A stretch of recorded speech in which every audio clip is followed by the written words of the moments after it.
Okay, I'm here. Is the music too loud? No, it's not. It's not 67420. It's not 67420. Don't pin that. It's not 67420. Good afternoon. Hello. It's not 67420. It's never gonna be 67420. It just won't happen. That will never happen.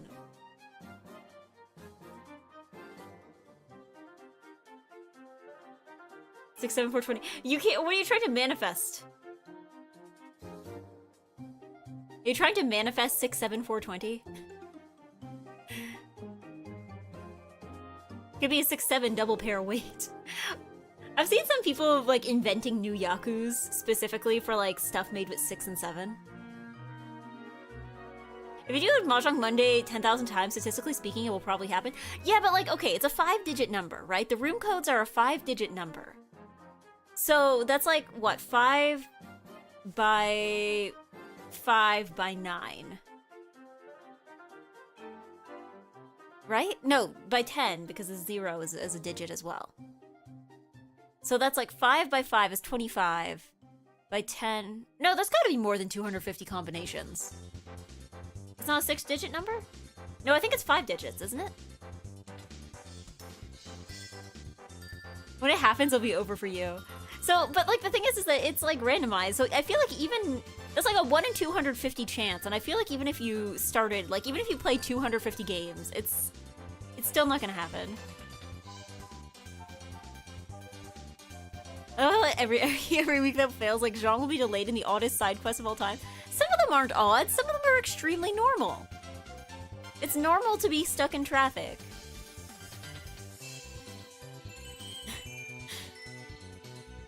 $9,900... No, it would have to be...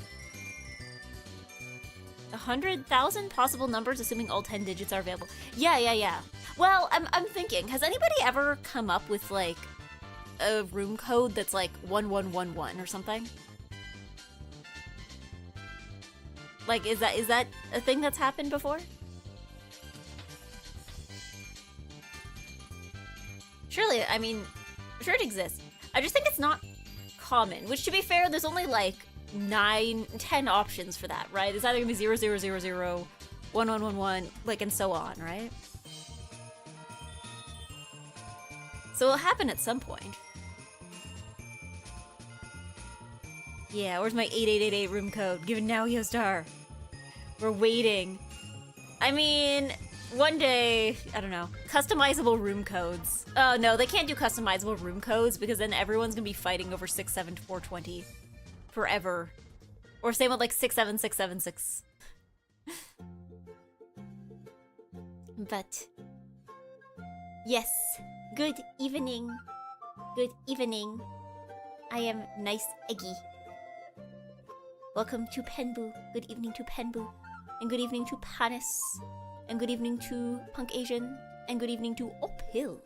And good evening to Cool Cats Welcome. And good evening to Not John Stamos. And good evening to Nanora. And good evening to Robert. And good evening to Zelly. And good evening and welcome to Domover. And good evening to Jake. And good evening to... I think that's everybody. That's everyone who said hi so far. That's everyone who said hi so far. If I didn't say hi to you, that's on you. That's on you for not saying hi. Bonsoir, Eggy. How was your awak? Today, it was alright. Could have been better. Could have been worse. I mean, I think it wasn't as bad as it's been in the past few weeks. Like, this morning, last night, I don't remember waking up or being interrupted at any point. So that's good. Maybe my brain finally clued in that I, in fact, know how to wake up on time. There.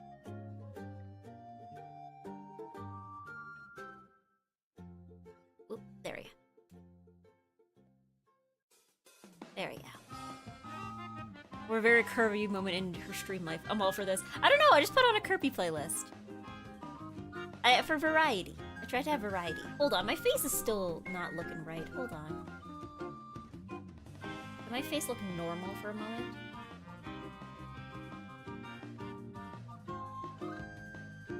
There we go. There we go.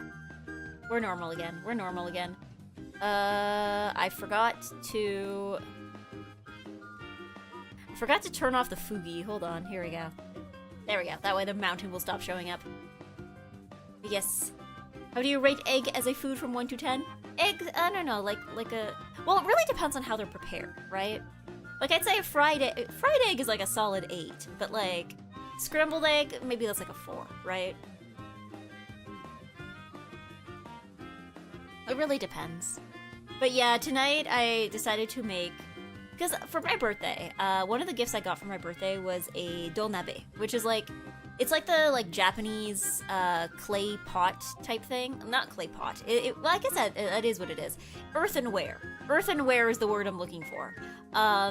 So it's the kind that you can actually... Like, it's the kind that, you know, when you see people, like, with, like, this kind of, like, clay pot, and they put it on the stove, and they cook in it, and then they take it off the stove, and you can eat right out of it. So it's one of those. So it's very convenient. Saves on dishes. However, the one thing with it is that you can't get this thing too wet because it is very sensitive to moisture and is very sensitive to temperature changes. So it's one of those things where it's like, if you get something stuck inside of it, you can't soak it the same way you would a normal pot because that will potentially ruin it. Especially if it's not seasoned properly. So apparently the way, and what I was doing tonight, the way that you have to clean it, like if you get like, because tonight I cooked rice in it. I was trying to make congee, but I evidently screwed up the measurements and ended up with just normal rice. So I just put some eggs over it, but then I overestimated how much egg I needed. So extremely time-consuming tamago kake gohan. It was what it ended up as, but. I got some rice caked on the bottom of it, but yeah, you can't really soak it, and it's apparently not good to like use like super harsh scrubbers on it either.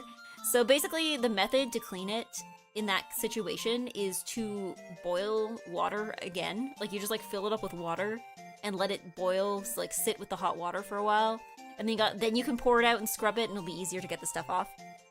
But again, all this has to happen pretty slowly because the pot itself is pretty sensitive to temperature changes.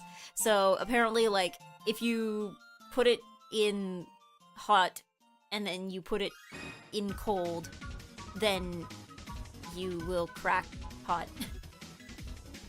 The pot will crack if you, like, run it under cold water after having it on the stove.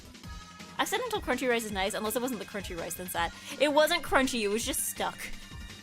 It was literally just stuck. Good evening, Eggy. Hello, Taishi. Good evening. Wait, you're on Twitch. I did go live on YouTube, right?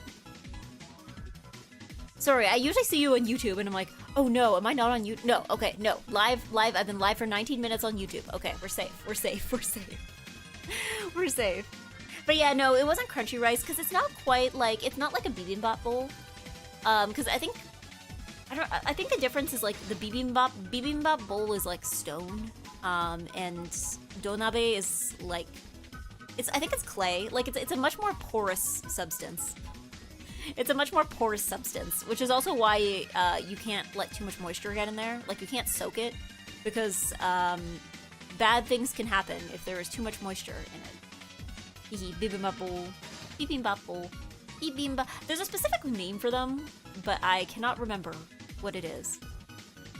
Because like it's like a, because like when you have bibimbap, right? Like the whole thing about it is that the bowl itself is also hot, right?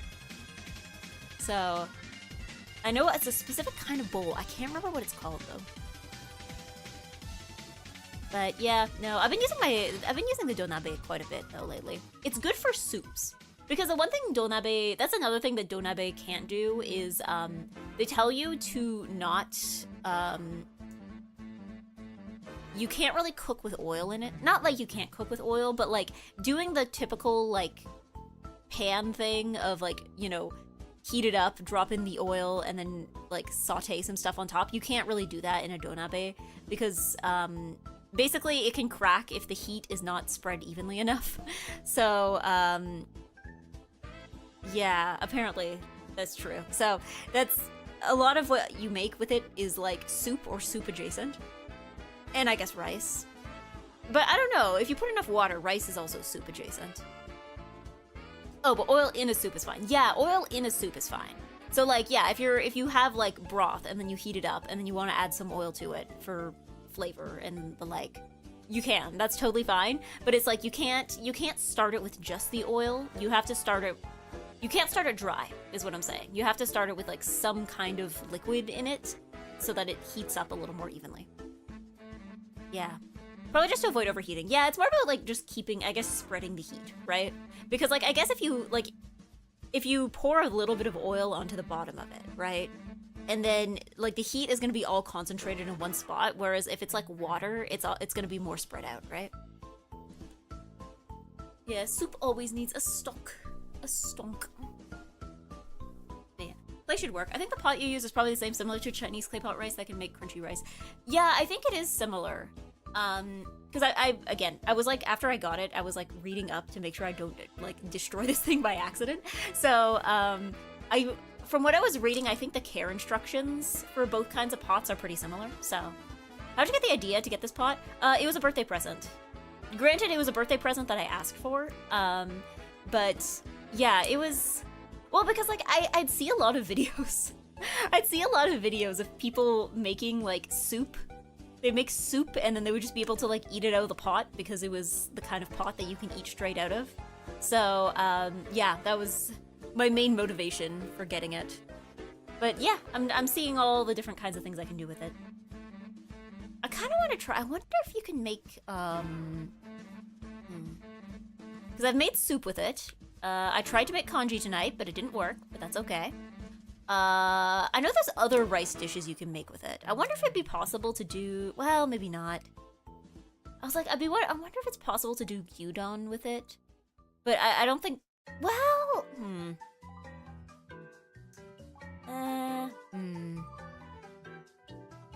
I think, well,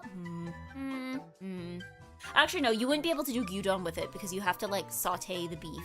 Not saute, but, like, okay, I think what I probably could do is you cook the rice in the clay pot, and while you're doing that, then you like saute your beef. Like you get the actual like gyu ready, like because that's like you gotta saute like beef and onions. I think the onions, like I guess you could just like drop a bunch of slices of beef. There's nothing stopping you from putting a bunch of slices of like really thin cut, like hot pot cut beef on top of the rice that you're already cooking, but it probably wouldn't work out too well. But yeah, I guess you could like cook the beef and the onions in a separate pot.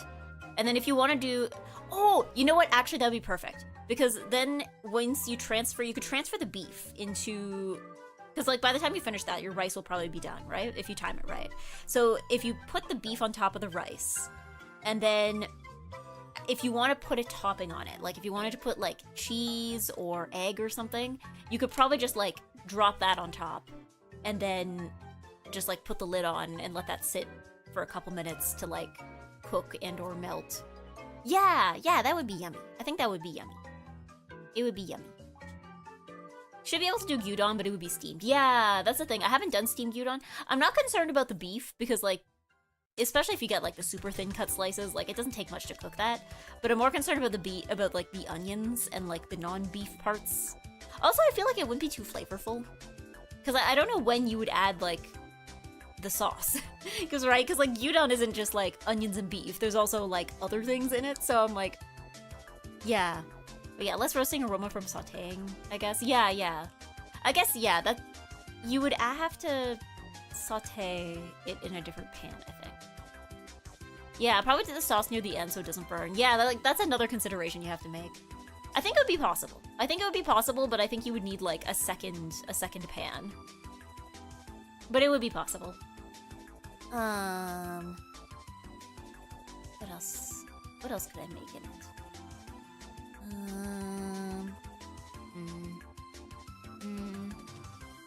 If anybody has donabe ideas, please let me know.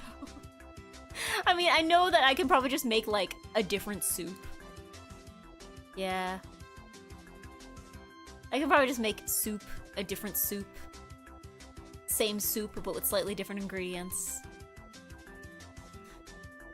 Maybe it's just all soup. Probably make dons with it. Yeah, all the gyudon, butadon. Bang it against the wall, kabedon. Soup 2. I don't know, I've been very soup in the past few weeks. Hold on.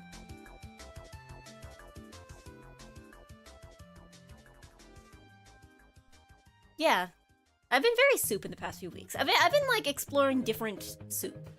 Cause like I was doing the tomato soup, I was doing the vegetable soup, and then now I have like, now I'm soup Japan.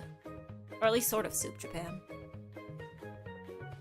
Probably limited to a rice or soup. I don't see cooking just meat working, but I've never used a clay pot personally. I think it's like anything that needs boiling. I think anything that can be boiled will work in there.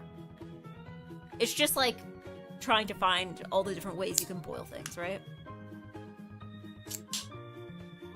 Have you made straight up rice with it? I guess sort of today, because it was just straight up rice until I put egg on it. It wasn't supposed to be straight up rice, but this is where we ended up.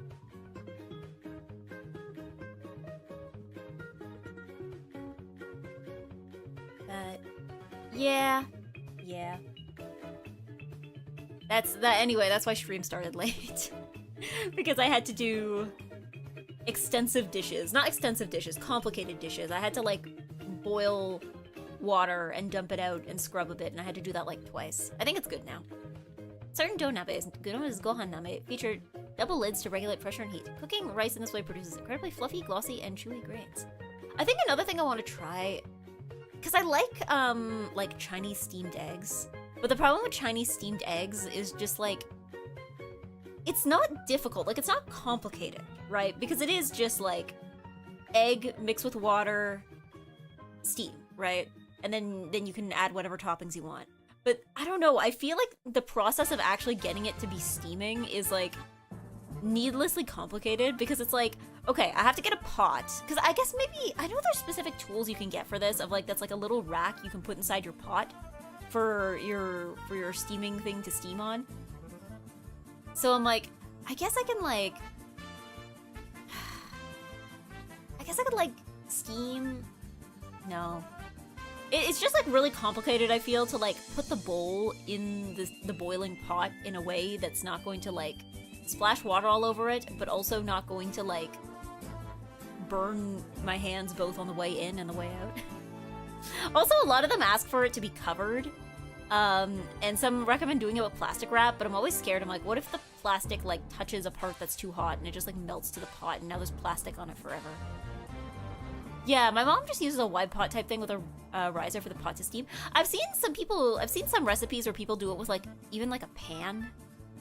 Because it just needs to be like, you know, I guess if you have a deep enough pan, or just like a really shallow bowl, right? Because it just needs to be something that can be covered, right? So, but yeah, because it's like, it's not a, the egg itself, the egg part isn't complicated, but it's the steaming part that's complicated. Yeah. Head off work today. It's American Victoria Day. Hello, Baxter Crook. It is Memorial Day, question mark? I think, for United States eggplants? Correct. Okay. Yeah. That was, yeah, because last week was Canadian long weekend, and this week I guess is American long weekend. And I guess we're gonna have another, what day of the week is Canada Day this year?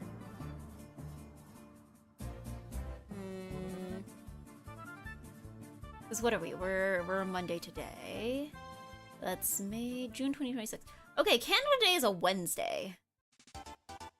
Oh yeah, I guess it is a statutory holiday. Am I gonna have a statutory holiday off? Like, this is gonna be so weird. Am I just gonna have a day off in the middle of the week? Am I just gonna, I know usually, because, like, Canada Day is a holiday. I know if it falls on a weekend, they'll just give you the Monday off.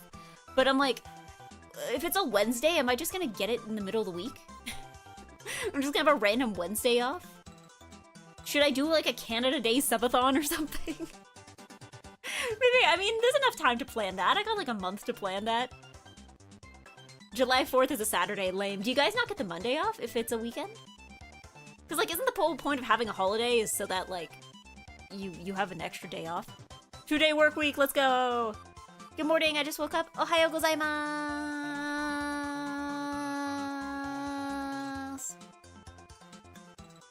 Atamon-san. But yeah, I'm like, 2-day work week. I guess it's gonna be two-day work weeks, right? Because it's like Monday, Tuesday, then it's gonna be Wednesday off, and then it's gonna be like Thursday, Friday. That's gonna be such a weird week. That's gonna be a very weird week. Monday or Friday, I don't know what's gonna happen, yeah. I don't know, I'm just like... Canada Day Subathon might not be a bad idea if I have the day off, but I don't know. I'll have to see if there's other plans. I don't know if my family plans to come by or something. I mean, I guess a lot of things are closed on Canada Day. Thank you for your wonderful voice as always. Ah! いつも来てくれてありがとう。最近、仕事でフランス語を話します。でも、時々フランス語と日本語は頭で混ぜます。だから多分、まだ起こなかったけど、多分いつか変なことを言います。変なフランス語と日本語の文が言うはずです。Yeah, lately at work, I think I talked about this on stream earlier.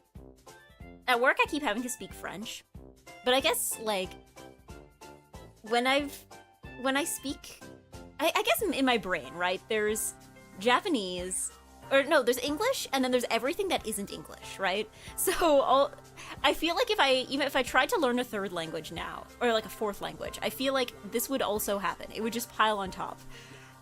I feel like, yeah, I'm like, okay, I have English, I have French, and then there's Japanese. But then the thing is what happens is like, there's been times where I've completely forgotten the French word for something, and I've almost said the Japanese word. Like, the other day I was like on the phone and a customer wanted me to do something that I didn't know how to do, and I was trying to say, oh, I'm new at this.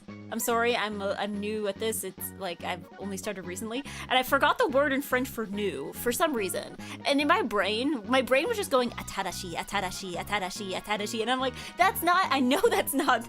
Atarashi is not French for. That's not French. Or there's been so many times I've been on like a call with somebody and I've been speaking French and I've almost started a sentence with like dakara. Or I've definitely said over the phone. I've definitely said that. Have you shoganai to anyone? Not yet. I think where it creeps in is in like in the middle of sentences or at the beginning of sentences. Like, I just know I'm eventually going to say something like, Ashita j'ai dit que je vais le call him today. Like, I'm gonna say something like that, and it's gonna be the worst thing ever. Because through then is justice. I mean, I guess as long as it's understood, but I think I'm the only person at work who can speak Japanese. Watashi wa manager da baguette desu. No, well, again, it's like, sometimes it's like, I guess when my brain is struggling to find a word in either language, it just defaults to whichever one it thinks of first. So yeah, I'm like, it's gonna happen someday. I don't know when, and I don't know what word it's going to be. But it's gonna happen. We have to have a stream where you lean into that. What? Where I just like, keep changer de langage every second? Changement de langage tsuzukemasu all the time for an entire haishin. Como se dice? Are you doing Italian or Spanish? Atarashi. Atarashi is new. Atarashi is new. Yeah. Atarashi. Yeah, that's like new. In French, it's nouveau. I think nouveau actually gets brought into English quite a bit. Like, because you have like what? Like people say like the nouveau riche. Like, that literally means like new rich. So I think nouveau. I'm surprised I forgot nouveau because like I'm like that's basically halfway to be Art Nouveau.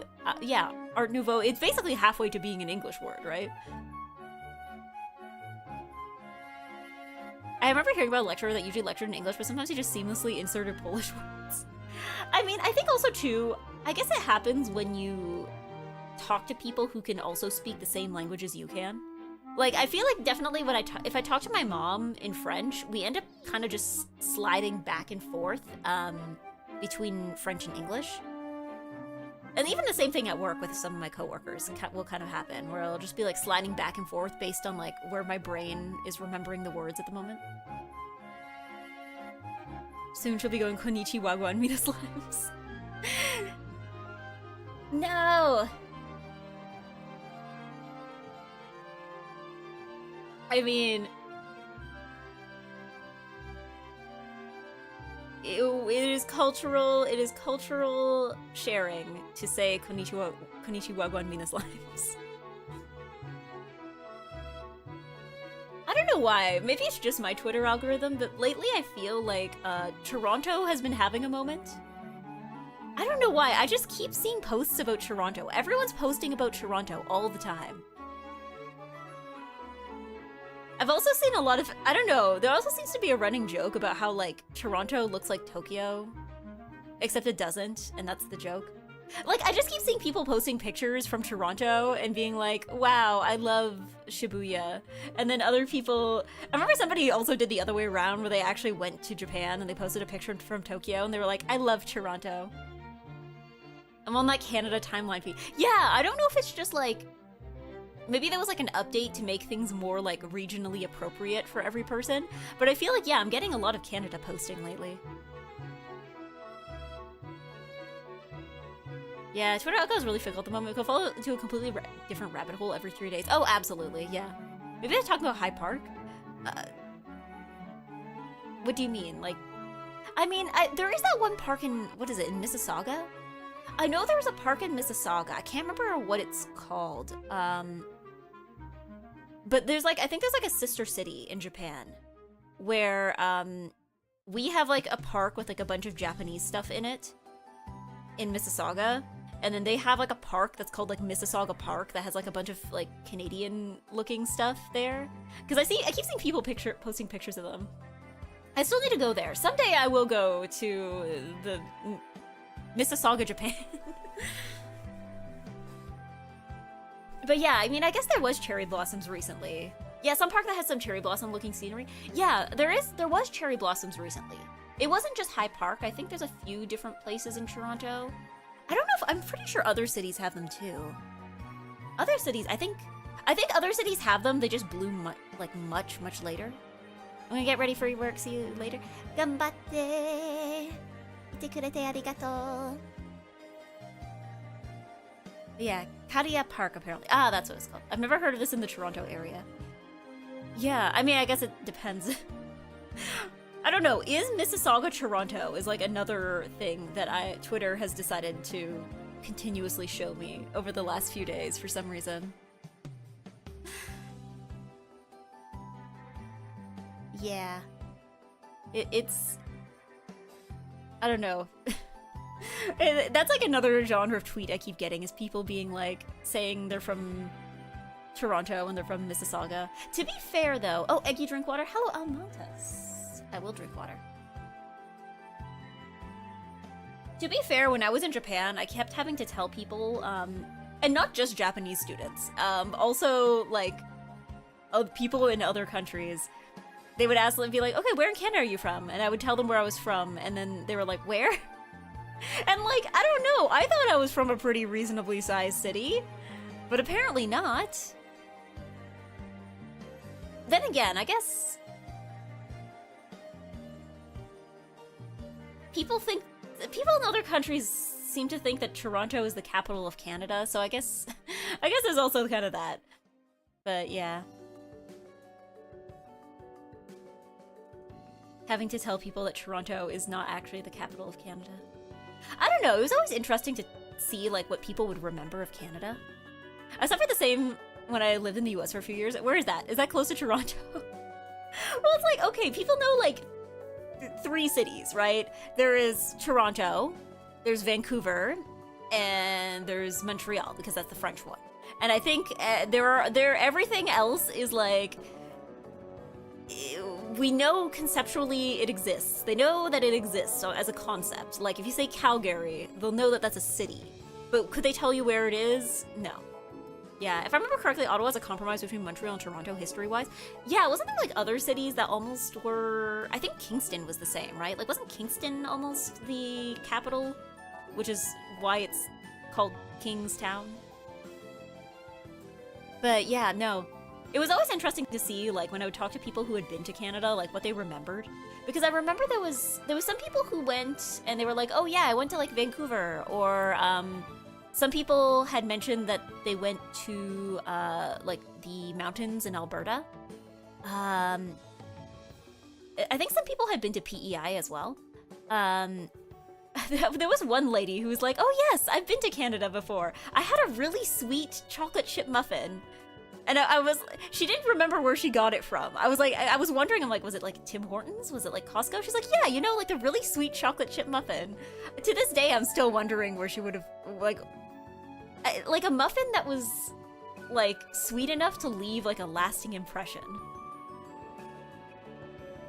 But, like, that could be any number of places. Yeah, Ottawa who? I know Ontario is in California. Oh my god, that used to mess me up sometimes. I remember there was one year, I think Anime Expo had, there was like an Anime Expo Ontario, because it was in Ontario, California. But me, a Canadian, was like, oh, they're bringing it to Toronto, that's nice. And then I actually looked into it and it's like, nope, that's still in the States. Ottawa, like from Letterkenny. Is Ottawa real? Poll right now. Banff. Vancouver, Washington. Banff. Oh, Niagara Falls. Niagara Falls is another one. I think maybe when you live in Canada, you kind of take Niagara Falls for granted. Because, like, to me, it's just like, yeah, it's a thing that's here and it's neat, but like, I can't say as a Canadian I spend a lot of time thinking about Niagara Falls. But like, every time I've been to Niagara Falls, it's always so weird because I'm like, why are there so many people? And there's people who have like traveled like halfway across the world specifically to see Niagara Falls.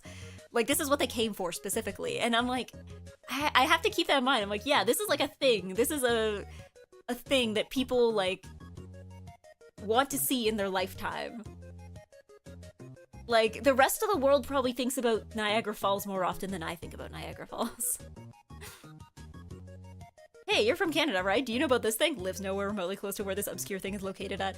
I don't know, some of them weren't even obscure, they just were places I hadn't been before. Like, I know a lot of people mention, they're like, oh yeah, I've been to, like, Vancouver, I've been to Victoria, and I'm like, at the time, I had not been to any, like, I had not been to the West Coast at all, pretty much, so...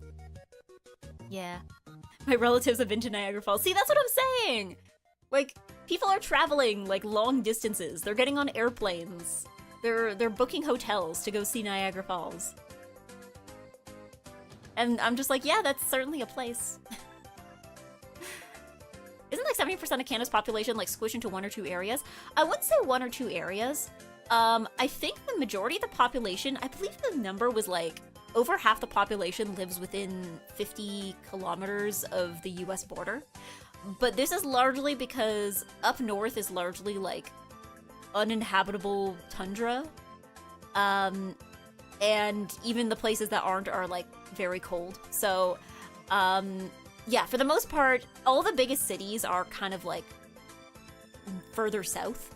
So, I think there's also something that people call the Windsor-Quebec City corridor, which is basically like, okay, Windsor is a city in Canada that's like furthest south. Windsor, it has like a bridge into the States, and I think it goes straight into Detroit. So it's like just north of Detroit. So Windsor is like the furthest south, and there's just like a lineup of like cities of various sizes between there and Quebec City, and like a solid chunk of the Canadian population just lives along that. So that's like Windsor, London, Ontario, Toronto. There's definitely some I'm probably skipping. Kingston, Ottawa is along there. And then I guess, yeah, like Montreal and then Quebec City. So, yeah. Most of the, like a solid chunk of the Canadian population lives along there. And then, yeah, I guess there's Vancouver, West Coast stuff on the other side. So, the Quebec City-Windsor corridor, French, Corridor Quebec-Windsor, is the most densely populated and heavily industrialized region of Canada. Correct. There we go. Yeah. Is Ottawa along the 401? I think, probably. You're asking a non-driver here. Yeah, or Bedrock. Thanks, Canadian Shield. Yeah, that too. Like, a solid chunk of Canada is very difficult to live in. Even some places where they have, like, sizable cities. Like, I've heard Calgary can get down to, like, minus 40 Celsius in the winter. I don't envy them at all. So, even, like, places where people actually do live can still get quite difficult. Yeah, it's not on the 401, it's a bit north of it. Thank you. Thank you, Canadian drivers. Thank you, Canadian drivers. But yeah, because like I think the Maritimes, I mean, I guess there's Halifax. I don't know, I mean, Halifax, is Halifax a big city? I know it's like a notable city because like people go there like on purpose. Like they go there for like vacation and stuff. I know my sister did a school trip there, I think. And she ate lobster. Or maybe it was crab. Seafood. And I know there's not a ton of people living in Newfoundland, I think. Like, St. John's, I think, is the capital of Newfoundland, but, like, it's not, like, a big city compared to, like, something like Toronto, right? Yeah, a lot of US states had the same thing. Lots of land, but 70% or more confined to only a few cities. Yeah, that sounds about right. I feel like that's the case for most countries, though, right? Because, like... Yeah, like, I feel like that's the case with the states. I feel like that's... I guess maybe, I don't know, is there anywhere in the world that's not like that? That isn't just, like, a bunch of empty space with, like... With like, small... small, dense city?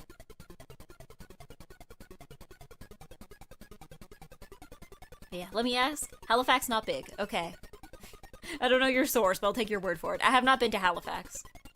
Maybe someday, but yeah. Yeah, not every country is centralized. Well, I guess it's also too, I feel like, yeah, though many are. I don't know about now, I believe almost half of Canada's population is basically in the Quebec-Windsor corridor. I mean, that would check out, I think. That would check out. Because, like, I think it's kind of the same everywhere, right? If, like, people are more likely to move to cities where there are more opportunities and such. So, yeah, that checks out. That sounds about right. And also, I imagine, even though it is still expensive here, it's probably still cheaper than living in Vancouver. Like, that's like, I mean, I've been to Vancouver, and that's still, like, the first thing I knew about Vancouver is that everybody says it's really expensive to live in Vancouver. And, like, I also live in a very expensive city, but somehow I keep being told, I don't know, maybe this is, like, maybe I'm being influenced by, like, anti-Vancouver propaganda or something. And... like, I don't know. I thought maybe Vancouver is not as expensive as I thought. Or maybe it is. I don't know. I've never looked at apartments there. Yeah. Ontario, large population, probably like 5% of the land at the bottom. Well, I mean, that's how cities work. I would say actually spreading yourself out is not the best thing, actually. We have enough parking lots as is. We don't need to sprawl northwards. Yeah, I've always seen both Vancouver and GTA as equally overpriced. Yeah, then there's Montreal, which is somehow, like, the most affordable of the three. Although, apparently, like, Quebec has, like, a weird thing where, like, it's not like... Because, like, obviously Quebec is still part of Canada, right? But for whatever reason, it seems that, like, at least the last I checked, it's like average salaries in Quebec are lower, but also cost of living is lower. So... I definitely remember a while back looking at, like, rent in Montreal out of curiosity, and it was, yeah, it wasn't that bad. Like, I guess maybe Montreal has a lot more, like, they seem to have a bigger variety of, like, single-person dwellings. Like, they seem to have, like, a better selection of, like, bachelors and one-bedroom apartments compared to other cities, but... yeah. I guess maybe they just have a bunch of, like, older apartment buildings, or, like, older buildings in general, so... Yeah. Switzerland, Nordic countries, US are pretty decentralized on a country basis. Well, for Nordic countries, is it also, like, another one of those cases where it's, like, everybody lives in the same area because it's, like, the one area that's, like, habitable climate-wise? That's, like, not, like, covered in snow 24/7 or something? But then again, I feel like every country has its own quirk. I remember looking at a map of Japan, and I'm like, why are all the cities on the coastline? I was looking at, like, almost all the major cities, and almost all of them were, like, right on the water. Like, it's like the cities are, like, outlining the continent. Like, they're, like, outlining the islands, as opposed to, like, being scattered around, right?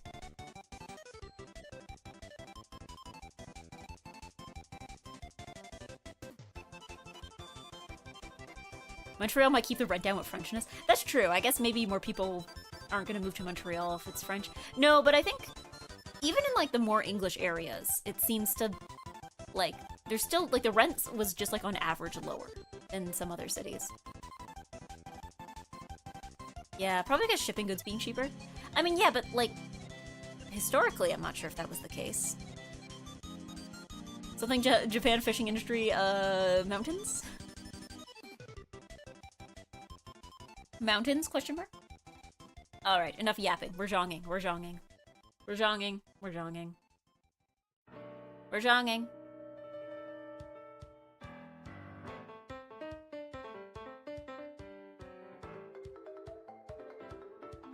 We're zhonging.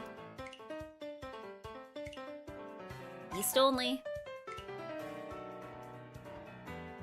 56374. See, it wasn't 67420. 56374. We're pinning that. We're pinning that. Because it's not 67420. It's not 67420. We're pinning it. Hold on, I'm gonna pin it on YouTube as well.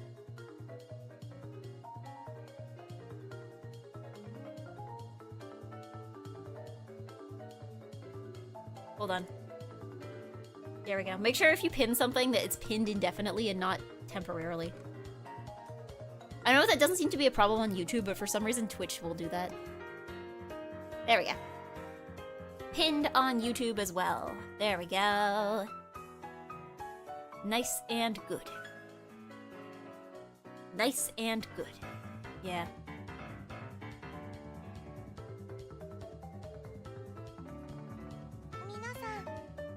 How do you transport goods otherwise? On the land route? Historically, you absolutely cared about shit. I mean, I guess you were getting stuff from, like, abroad, right? From, if you're an island, yeah.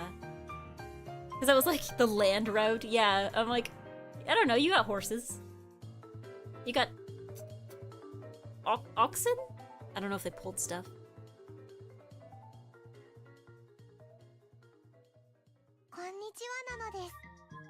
Oxen. You put them in boxen. And then you pull they're pulled by the oxen. Alright, let's go. We're zhonging. We're zhonging. We're zhonging. You mind that US and Canada colonized? I mean, yeah, that's why it's called Newfoundland. Because, I mean, it wasn't new and they didn't find it. People were already there, but, like, they thought so. But, like, I don't know. Most of Canada... I feel like a lot of Canadian and US cities are, like, really inland, though. And they got colonized by ships. Ah, okay, that was... Yeah, there's trade back and forth, so yeah, yeah. I guess now that I think of it, because, like... The UK is also an island, really. Right? I guess I never really think of it that way, but it is an island. Like, it is off of the rest of Europe.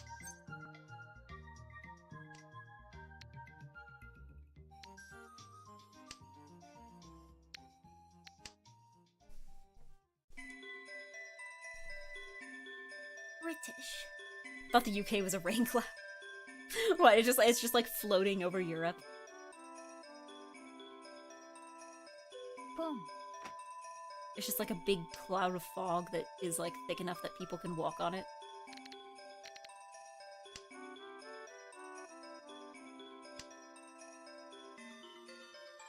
UK's built of Belgian backs. I don't know enough about Belgium to argue with this. It's a giant rain cloud. It's a giant rain cloud.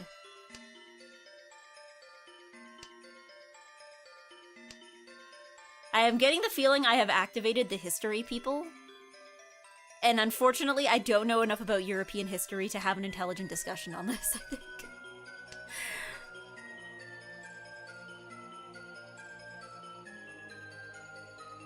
I don't know. The history I know is the extremely fast course that they taught us in university. Yeah, the wonderful world of Zhong. Let us enough the tempais and the Richis and enough the tempais. We shall get the yak. Yeah, UK has the evil castle vibes from the memes. Evil castle vibes? It was extremely fast. What now? Okay, so in university, I had one, like... Okay, so technically there were 2 courses. You had to take, for my major, I had to take 2 world history courses. The first one, technically I took them out of order. So the first semester I took a course that was like... It was something like 1950 to present, and it was like all of the world. But like, that's only like, what, like 60, 70 years of history, right? Then my second semester of university, I had to do a world history course. And for the first time, they were like, okay, we're going to be trying, like, usually this was like 100 years worth of world history. Actually, the teacher was like, yeah, they've asked me to make it 200. So, and keep in mind, this is world history. So this is like everything everywhere. So basically, it was like, it was like history speedrun. And it wasn't just speed running too, it was also just like jumping around the globe. It was like, okay, here's what was happening in Europe. Meanwhile, in Africa. Meanwhile, in China. Meanwhile, in South America. Meanwhile, like, it was just like rapid fire history. I don't remember that much from that course. Apparently it was the first time they tried to run it like that with like, we were apparently the guinea pig class for, you know, doubling the amount of history. They're trying to shove more history into the history curriculum. So, yeah, that was my experience with history classes in post-secondary.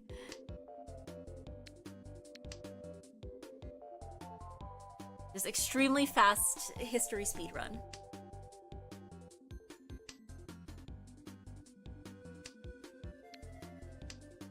Yeah, you kind of pick up those common reasons as you read. Yeah, I mean, I guess that my thing with history is that there are certain elements of history I just don't... Like, I'm like this with, like, a lot of military history stuff. Where I'm like... I guess it's just, like, if it's not something... Like, I think about, like, okay, if I was a person living there at the time, would I think about this? And if the answer is no, then I feel like I'm less interested in learning it sometimes. But then again, maybe if I was myself but living in that era, I would be like, I would be thinking about living next to a river. They don't teach military history here. Ah, understandable. Yeah, because like I think that my thing was always, I guess maybe I just had a teacher who was like enough into military strategy that he would try to like integrate it into as many places as he could. So I think what would happen sometimes is that like I think I lost marks on the final exam for this because I guess my thing was always just like, okay, if I was like living in France in World War I and I was told that my country won a battle, right? Like I'd probably care about that because this directly affects my life. But like, I'm not sure I'd really care like what strategy they used to win it. But my teacher cared immensely. So, yeah, so that was like one of those things where I'm just like, I'm just not that kind of person. And that's fine, I think. There are lots of people in the world who care about military history, and they can have a good time with that. That's their domain. If you were a man, you might care more. Well, I don't know. To be fair, I also do have, like, my interests in history is also, like, very stereotypically girly. Because I like things like fashion history, or, like... I guess maybe, like, history of, like, things like education is interesting, too. Art history, music history. I guess, I mean, yeah, it is. I do have, like, very stereotypically girly... I don't know. It's not like I ever ran into somebody who was like, oh, you're a woman, of course you like fashion history, but like...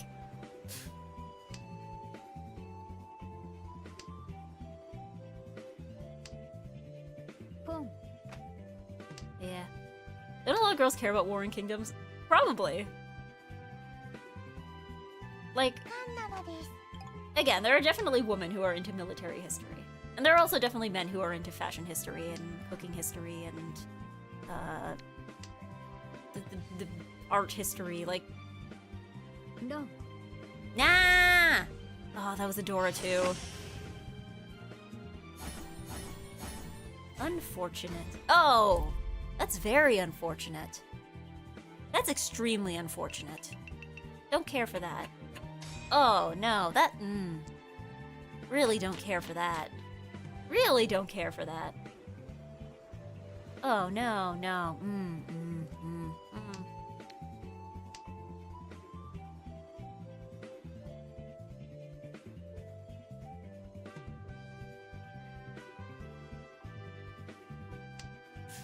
The 7 Eggy's points.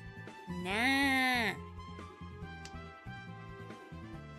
I just have to be better at jogging. I just have to be better at it.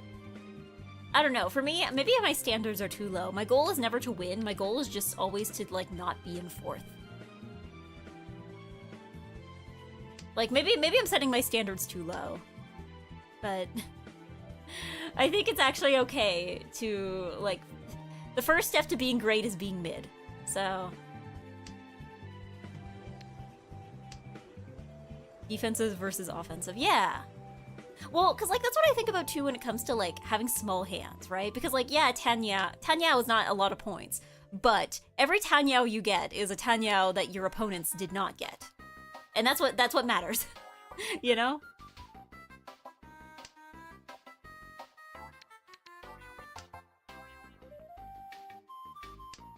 Yeah.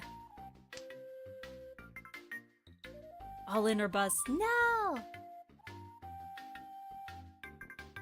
I am extremely reasonable. Hi, Eggy and chat. Welcome, Linkstorm. Hello, Linkstorm.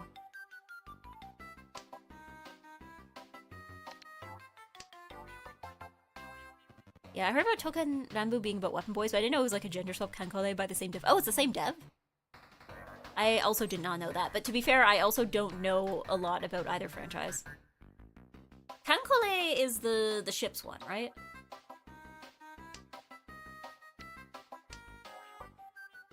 Also, hello Punk Asian on YouTube. Yeah, that's the ships one. Cause I know there's like other ones. Yeah, or was that Azure Lane?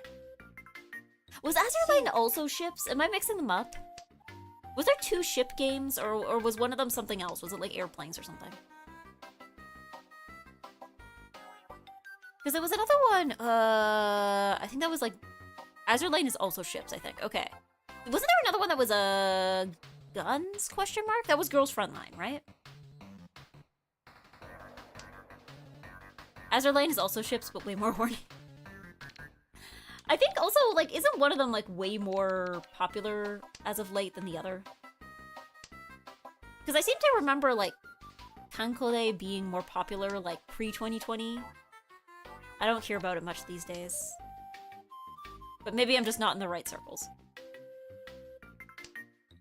Because, like, there was that one girl, I swear there was this one girl that everybody liked to cosplay from Kankole. Was it Shimakaze? I feel like she was like a popular one. I mean, maybe I was just in the right circles at the time to meet the kind of person who would cosplay her, but like...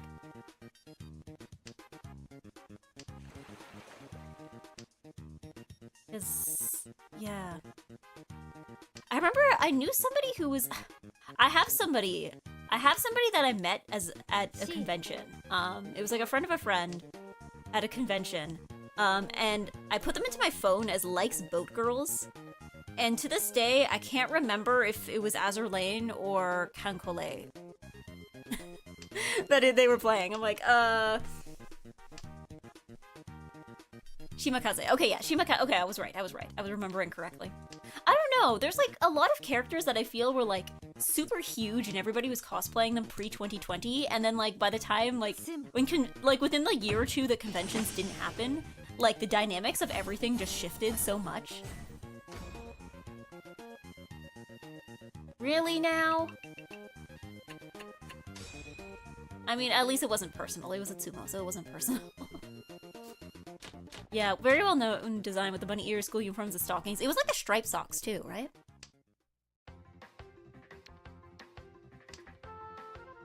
Because yeah, like there was, I don't know, do you guys see, I know there's been a bunch of conventions that happened recently. Personally, I'm marking myself safe from Anime North. I did not go to Anime North.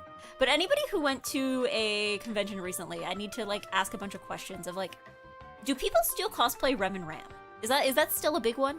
I know like they've made more ReZero, but like I remember like that was like the big cosplay to do when I first started going to conventions. Variety Dive and Genshin Attack. Well, here's the thing.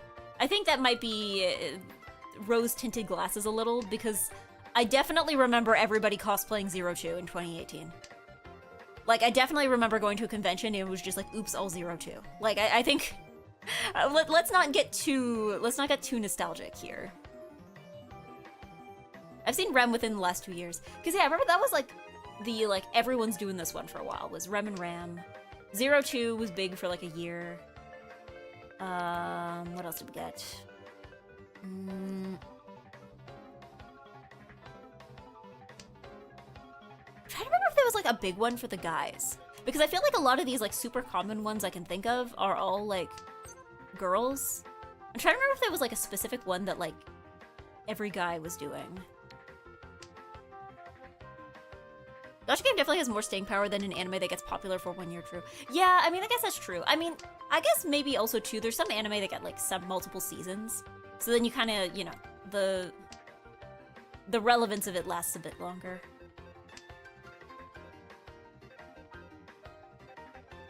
Guys don't cosplay, they cosplay, but I usually don't pay attention. Because like, I'm trying to remember like cosplays that I remember seeing on guys really commonly. Like, again, pre-2020. Because I remember seeing a fair amount of Fate cosplays. Like, some of Archer, some of, the blue guy. I don't know much about Fate. Lancer, I think? Lancer. Lancer? Bakugo. True! True! I totally how did I forget? My Hero Academia was like all my friends cosplayed at the time. That was like 80%, like half their cosplays were Hero Aka, and then there was like some Fate, and then like, you know, 1% everything else. Yeah, lots of Demon Slayer. True, yeah. I mean, I guess if we wanted to count like, you know, the people who show up with the big like Naruto coats, I don't really count that as a cosplay unless you have like the wig and stuff with it. But yeah, no, lots of My Hero. I can't believe I forgot. How did I forget about My Hero Academia? Uh-oh. Oh, I screwed up. Whoops. Tehepedo. Okay. I need an Eggy Tehepedo emote, I think. Remind me to get on that. Yeah. Still have a fondness for Anya Forger cosplay hordes. People who have, I'm requesting a report from people who have gone to conventions recently. What do you think is the big cosplay of this year? Is it Uma Musume? I feel like it's probably Uma Musume.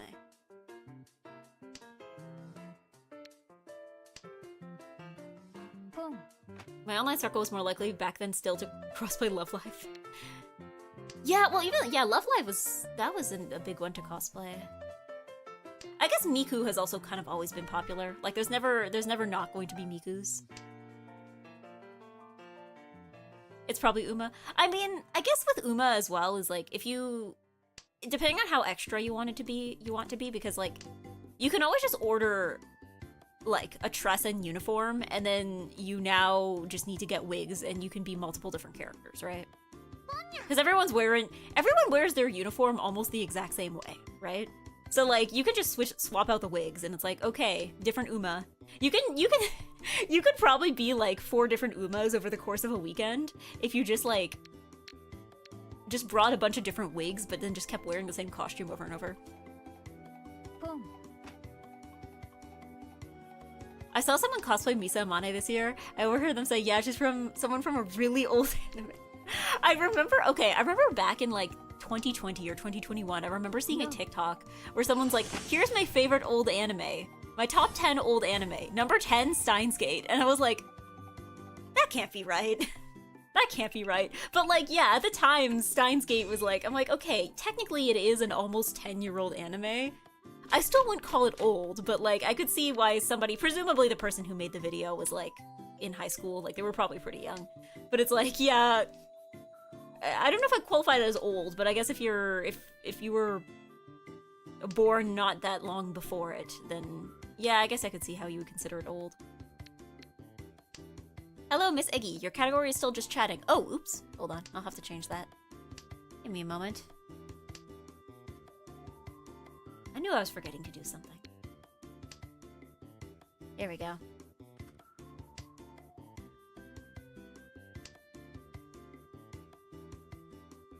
There we go. That should be fixed. That should be fixed.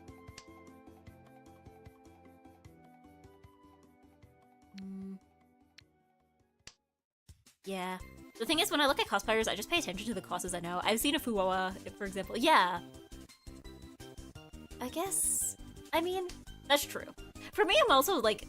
One of the things I like is, because, like, if you cosplay a popular character, right? People are going to recognize that character, and they're going to be like, cool cosplay, can I get a picture? Because you are cosplaying character I recognize. And, like, that's fun, but my favorite thing is when you cosplay something really niche, and, like, not many people are going to recognize it, but, like, the 3 people that will are going to be, like, so happy.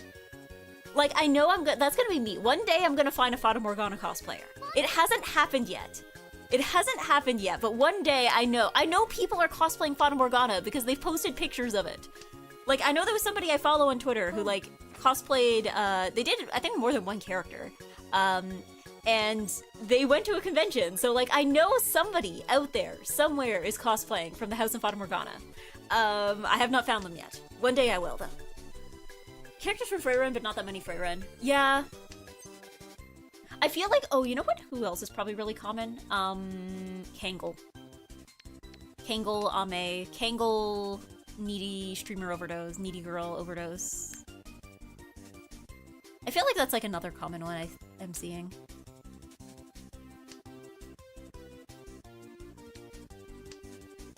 Con in April I was doing ticket checks at Con in one group that really stood out was people doing anime kigurumi.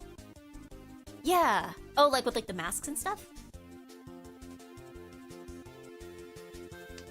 Ooh. Ooh. Ooh. Here we go. Yeah, and kids doing FNAF. Yeah, I think Deltarune is also another big one right now. I mean, I guess Deltarune is interesting because there's like a lot of different like approaches you can take. Like, I've seen a fair amount of people doing like Tenna big head TVs.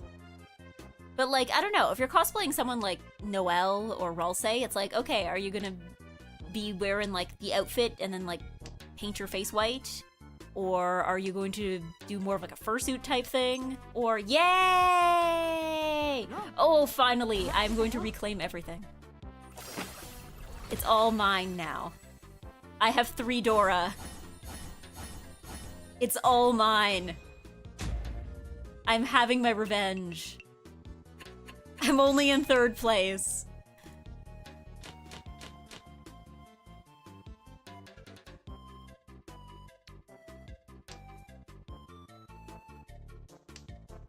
Say, is it even possible to search Isntagram? Isntagram? I mean, I guess, like, for what? Like, do people still use hashtags on Instagram? I have no idea what people do on Instagram these days. Because I know nobody really uses hashtags on Twitter anymore, unless it's something like, you know, like an art tag for a VTuber. Like nobody uses them the same way that they did in the past, right? I don't know what the situation is for hashtags on Instagram. Do people still use Instagram at all? Oh, absolutely. If anything, the fact that I don't use Instagram is probably holding me back in some social situations. I need my problem lately, and I've noticed this not only in my current job but also in my previous, like, past few temporary jobs. I need to have normal social media again. Like this is the conundrum as a VTuber here, is that I'm constantly on social media. And yet if anybody asks me like, oh yeah, what's your @ on any platform, I will not give it to them. Like maybe at a convention. Like if I meet somebody at a convention, I'm like, okay, this is weeb nonsense. We're both here for weeb nonsense. So usually I'm okay with like being like, yeah, I'm NiceEggy. Follow NiceEggy on Twitter, right? I'm good with that, right?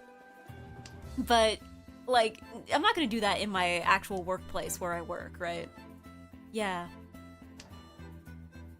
I never social media and I never felt like I was missing anything of value. Well, it's also just like the other thing I think with Instagram is that it's also become kind of like a messaging platform for a lot of people. Like I know one of my coworkers asked if I could add her on Instagram, mostly if we needed to communicate outside of work because we don't really have access to Microsoft Teams outside of work. So yeah, it's like that kind of thing where it's like, okay, there is function to this, but yeah, it's just like one of those things where I'm like I have a personal Instagram account, but I have not posted to it since 2020. So everyone who is following is getting like just the most outdated Eggy possible.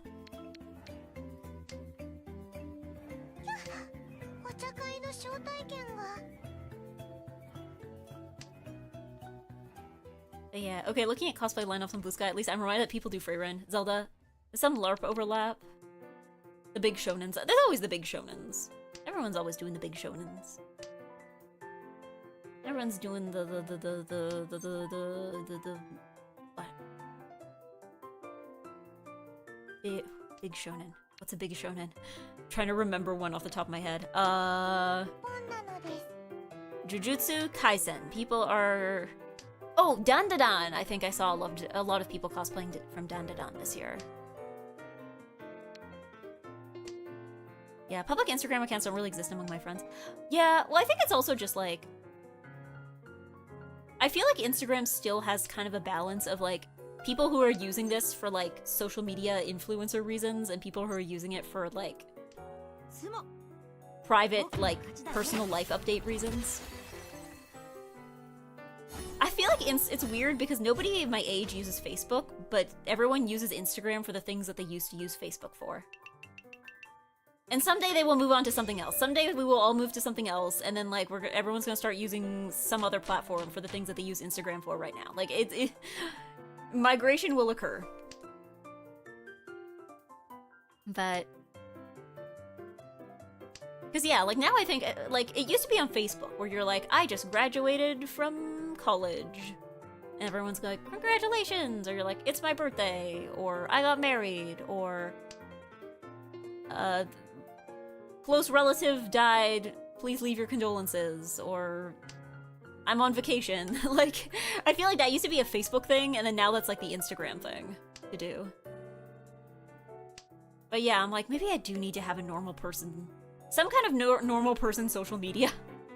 Maybe I need to start using my old accounts again, so I can like prove that I exist. Prove to everybody from high school who still follows me that I exist. I'm not ashamed of existing. If you do out of work communications on anything that's not Signal or maybe WhatsApp, if you close both eyes, you should be sued. What do you mean? I also don't like WhatsApp, but that's my own personal annoyance. That's my own personal grievance. I would rather use Instagram, which is an app I already have, than WhatsApp, which is an app I have I don't know, I don't care for WhatsApp. I've only used WhatsApp when I had no other choice. I feel like Facebook got way too complicated now too. What do you mean complicated? Till another platform can give me the joy of learning HTML to customize my homepage like MySpace, I'll pass. Didn't Tumblr have that? C. Yeah, you existing makes the world a happier place. Thank you. I'm existing. My existence. End-to-end eggcryption. I mean, I think in the past I have followed coworkers on Instagram, but it was kind of just like a, hey, I need a shift switched for next Tuesday. Can you do that kind of thing? Right? Like it wasn't. I'm not really exchanging like messages of great importance with my coworkers, right? Yeah, like Facebook has so much random garbage. Yeah, my mom keeps, and I'm sure everyone's parents. This is not just me. Everyone's parents are doing this. She will send me just like anything Japan related, or that's like Pink or Sanrio characters or Japan related. Unfortunately, like 80% of the things she sends me are AI generated. Like, they're very. She sends me a lot of AI generated Hello Kitty, and I'm like, I don't know how to. Mao Mao is another popular cosplay. True. Maybe I should cosplay. I feel like now that I know for sure that I'm going to Offkai, I'm like, maybe I should prepare a cosplay for that, but I have to get on it like now. Like whether I'd be making it or buying it, I'd have to really get on that now because I have like, I mean, I guess I have like about 2 months. Yeah, it's a little less than 2 months from now when I leave. Ho! I have climbed out of the pit. I have climbed out of the 4th place pit. Hello, Ego. Did you know there's a music genre called egg punk? Probably. What is egg punk? Egg punk. C. That's me if I got like an edgier haircut.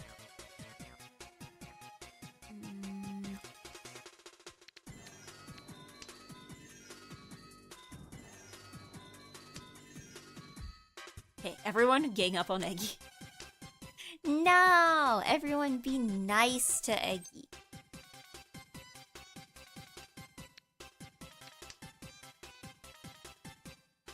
Yeah, I'm like, yeah, I should probably cosplay. I don't know what, though. Because, like, for Offkai, it's like, okay, so the obvious answer is, like, you cosplay a VTuber. But I'm like, okay, there's a lot of VTubers. I don't know if you've noticed. Oh. There's a fair amount of VTubers. But, I mean, I guess you don't have to cosplay a VTuber for Offkai, right? Like, I feel like even cosplaying something VTuber adjacent is still situationally appropriate, right? But, like, I don't know. Buy an egg costume off Amazon. Just an entire egg. I'm like, I don't know. I guess technically you've cosplayed yourself. That's true. That's true. I do have, like, the wig and the dress. And I absolutely plan on bringing those.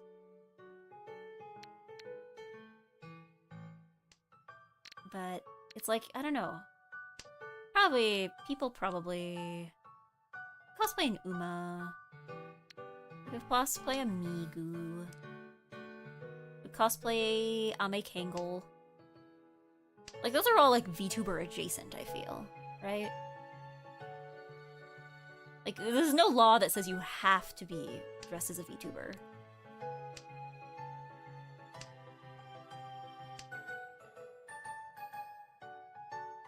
Zelda cosplay. Okay, well, now you're That's more of a MagFest thing, really.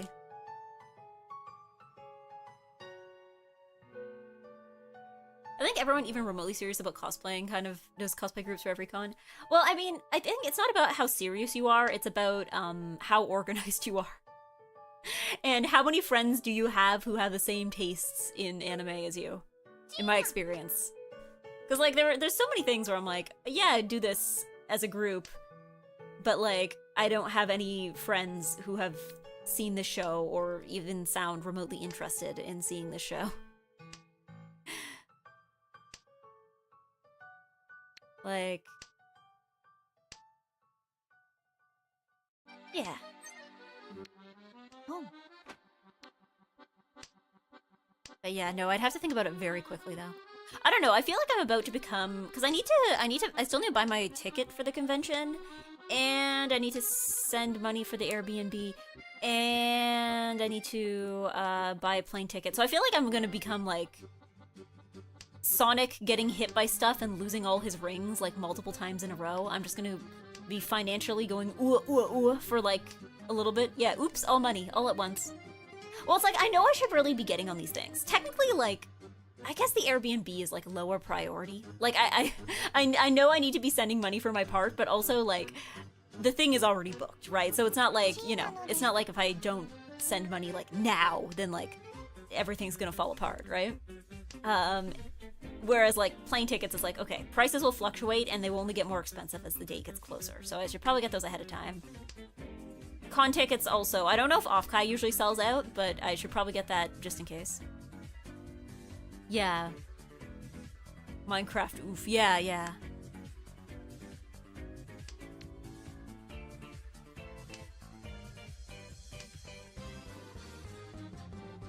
But yeah, no, that's like...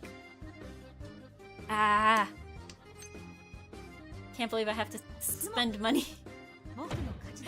Can't believe I go to the thing and I'm like, oh yeah, I'm gonna have to spend money to go to the thing I want to do. Oh, I have fully risen. I have fully risen out of everything. We go again. We go again. We go again until someone's in the negatives.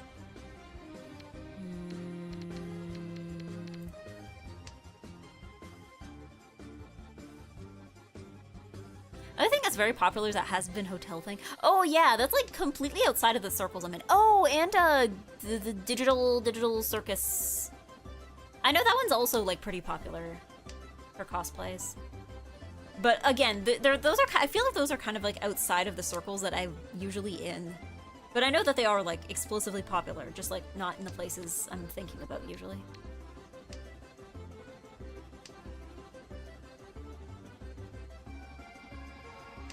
You know, devil egg face. Deviled eggs. I wonder if I will see Kit Gameoverse cosplays? Probably. I mean, I think for a lot of new characters, it just depends on how fast people can, sew. Aren't those just Tumblr circles? I think you're using Tumblr in a very, somewhat outdated way. I feel like, I guess they are what we would call Tumblr circles like 10 years ago. I think it's more just like Western animation circles versus like anime, right?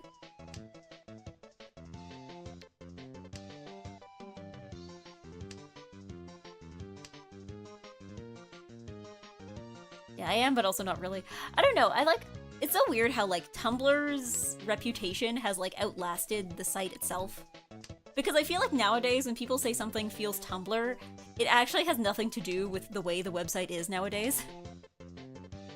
Like, the thing is that like, I feel a lot of like Tumblr's reputation was fueled by having a young user base. But the problem is I feel like most of the people still on Tumblr now are people who grew up using Tumblr. Like, I have a lot of friends who are still on Tumblr, but like, you have to understand that the average Tumblr user at this point is probably like 35. Like, I feel like it's all people who, like, used Tumblr in, like, high school and college and just never left. Yeah, Has-Been is absolutely on Tumblr. Yeah, because it's popular with, like... Presumably it's popular with the people who are, like, 35 and were watching similar things 10 years ago, right?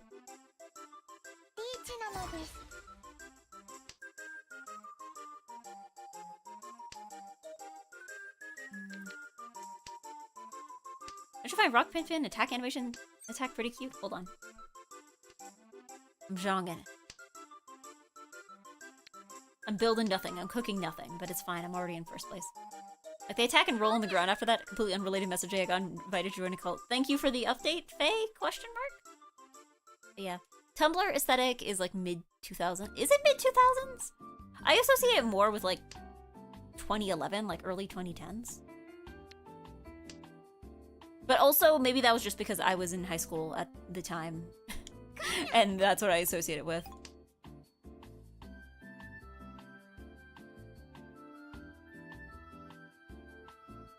Yeah, I can't tell the ages of Tumblr users. I don't know, though, because, like, I feel like most Tumblr users, like, the people who we stereotypically associate with Tumblr nowadays, they all move to Twitter.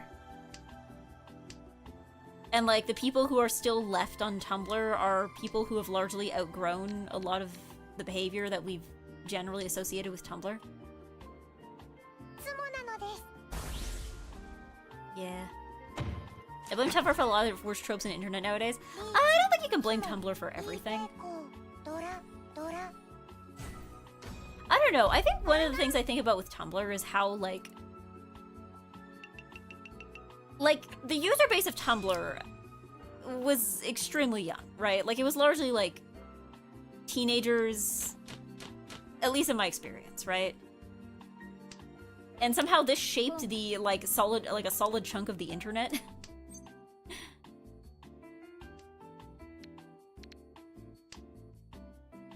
Like, yeah, like, a lot of everything, like, makes sense when you consider that, like, the average Tumblr user at the time was, like, 14, right? Steven Universe Tumblr base walked into Digital Circus fan base could run. Yeah, but I also think, you know what I also think it is? It's history repeats itself. Because I also think that, like, because, like, think about it, like, somebody who is maybe, like, 19 years old right now, how old were they 5 years ago? They probably were not using Tumblr is what I'm saying. Like, I guess maybe they were, but also, I think that was kind of post-Exodus, right? Like, I feel like a lot of the things that I see happening on Twitter are just, it's not Tumblr 2, it's like Tumblr being rehashed by people who were not around for it the first time. And even what was happening on Tumblr was probably a rehash of something else from somewhere else, right? Like, yeah. Young people want to belong, join groups, fight others that don't align. But I feel like that's gonna happen, like, you know, that's not unique to Tumblr. That's gonna happen, like, anywhere where there are young people who congregate, right? Yeah, some grow up and new people show up. Because, like, I see this in almost any kind of online anything. People are having almost the exact same arguments about Lolita fashion that they were having, like, 10 years ago. Every so often I will see some, like, argument happening on Twitter, and I'm like, haven't we been over this? I thought we resolved this back in, like, 2017. We're still at this? But I guess, I don't know. There's always... new people are born every day. Bad aspects of Tumblr culture would mix with the bad aspects of Twitter culture and create the ultimate evil. I don't know. I just think there were certain things about Twitter that I think did not exist on Tumblr and made certain things worse. Like, for instance, so it kind of goes back and forth. Like, I remember in Tumblr back in the day, there was complaints that, like, when you would see a post in your timeline, you would not see the date or time when it was posted, right? So a lot of times you'd have situations where if you wanted to make somebody look bad, you could just, like, re-blog some, like, ancient problematic post that they posted, like, 5 years ago, and on the timeline it would look brand new, right? Whereas Twitter doesn't have that issue because, like, every tweet, no matter when you see it or where you see it, has, like, date and time on it, right? But I think the other thing with Twitter is, I don't know if this is well, no, it is still a thing now. The fact that you could see, well, before you could see people's likes, but you could also see who was following who, right? So I think on Tumblr, you could see if somebody was following you, but you couldn't see who anybody else was following. So on Twitter, I think one of the things that I think has, like, greatly exacerbated a lot of stuff is being able to see who other people are following, right? But yeah. Still look for old tweets and they want Google Docs. Yeah, but the difference is that the old tweets, when you see them, are conspicuously old, right? Because, like, every tweet, if you share it, if you link it somewhere, you can see the date and time on it. Whereas Tumblr, if you were just scrolling through your dash, you wouldn't see date or time on anything. You would only see date or time if you, like, clicked the post and, like, went into their blog and saw the date and time on it, right? That was the only way to find out, and nobody was gonna do that. Whereas, like, yeah, if you're scrolling through Twitter, you can see, like, oh, this was posted 4 years ago, right? I am aware of the Digital Circus situation. Unfortunately, I am not invested enough in digital circus. I don't know. It is just, at some point I think it has nothing to do with, like, the nature of fandoms. I think at some point it just stops being about the digital circus, you know? Sites not listing a date on media is a pet peeve of mine. Instagram does this a little bit and it bothers me because like Instagram sometimes, I know there is a way to get it to show you like the actual date, but sometimes it doesn't show you the date. And it will just say like, you know, X number of weeks ago. That one bugs me. That one bugs me a bit because it's like I have to do math to figure out like, okay, how many was like 64 weeks ago? How many weeks ago was that? That's more than a year, but like how much more than a year? Don't care for when it does that. Oh, really? Okay, hold on. Yeah, YouTube does the 1 year ago instead of showing you the year. I mean, it shows you the year, but like only once you click on the video, right? It's also kind of weird because sometimes it'll be like 1 year ago and it's something, well, no, actually it does the opposite, where it's like, I think this was posted last year, but it doesn't technically count as 1 year ago, it's like 11 months ago or something.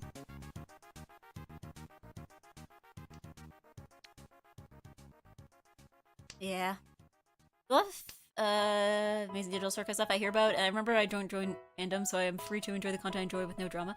I mean, I think engaging with fandom is like, it doesn't always have to be a structured thing. Like, I feel like if I like a thing and I talk to somebody else who also likes the thing, that counts as engaging with fandom, even if it's not, like, the fandom.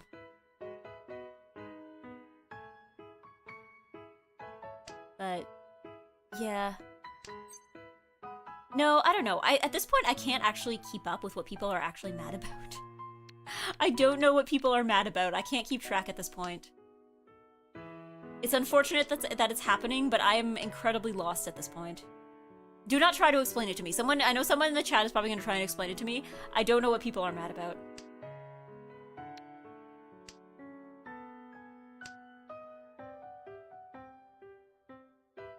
There's 3 groups. Stop explaining it.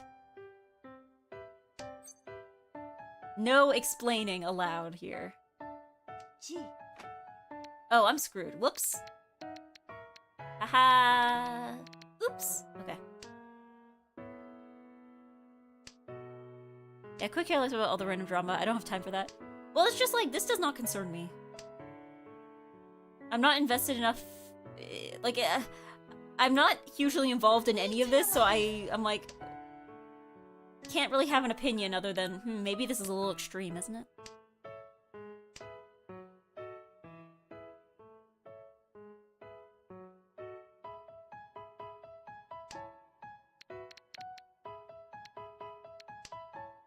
But again, I also think that this is just like... Because, like, this is most likely to happen in fandoms that skew younger, right? Because I think it's not a coincidence that this happens with, like, the Steven Universe, and it's not happening with, like, this happens more with stuff that I think is geared towards younger people, because younger people haven't learned how to act yet. I think, you know what, I think it's just like a combination of like, people who are young and haven't quite learned how to act yet, and have very strong feelings about a lot of things, but combined with like the internet. Haha! We've gotten somebody into the negatives. We've gotten somebody into the negatives. I have won. I have climbed out of the pit. You know, I was at 4th place and I have climbed up. I've successfully climbed out of the pit. Thank you Taishi and Nanora and Punk Asian for playing.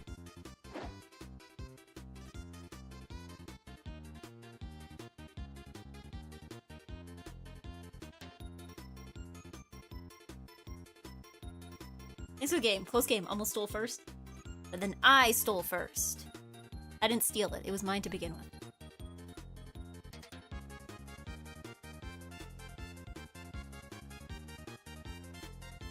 Yeah, life is meaningless if you don't wake up every day and get mad about something. For some people, that's digital clown circus. I mean, that's kind of it. I mean, I think I think it is possible to become addicted to being angry. Like, I think rage bait addiction is very much like a real thing. Because, like, I guess to a certain extent, right? Like, being angry feels... I mean, I don't know. For me, I find being angry is like a paralyzing force. I know there are people out there who can do things out of spite. I'm not one of them. I find that, like, when I'm angry, I tend to want to do less. I tend to want to just, like, sit there and rage. Or just go, you know? But yeah. Twitter's full of rage bait because it pays. I mean, we've known this for years, right? It was before it was Twitter, it was on Facebook. Like, we very quickly realized that making people mad is very profitable. But, yeah. Sometimes I hear about something cool, and I see the fandom, and sometimes I kind of don't feel like it anymore. I don't know, see, you can always just, like, enjoy things. I don't know, there's also just, like, I feel like I have reasonable expectations for fandoms now. Because, like, I feel like for certain things, it's like, okay, I look at this thing, I recognize what kind of audience it's going to attract, and I can live with that, right? Like, something that's gonna appeal to children is naturally going to have a lot of children. Something that is going to appeal to, I don't know, people who like horny anime waifu stuff. Like, stuff that's going to appeal to them is going to appeal to them. They're going to be there. Like, at some point, like, I'm not gonna sit there and be like, oh, the fandom is making us all look bad, because it's like, yeah, but, you know, I kind of know at this point, like, what I've signed up for. I feel like it's very rare that, like, something develops a fandom that I was completely not expecting. Oh.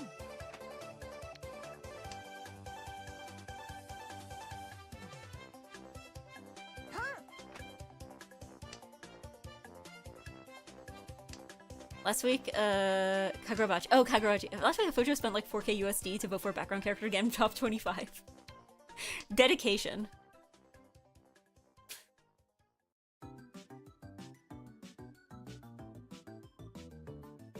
But yeah, no, I think it's very easy to become addicted to being angry. Because I guess being angry, I feel like, for me, it doesn't do anything, but it makes me feel like I'm doing something.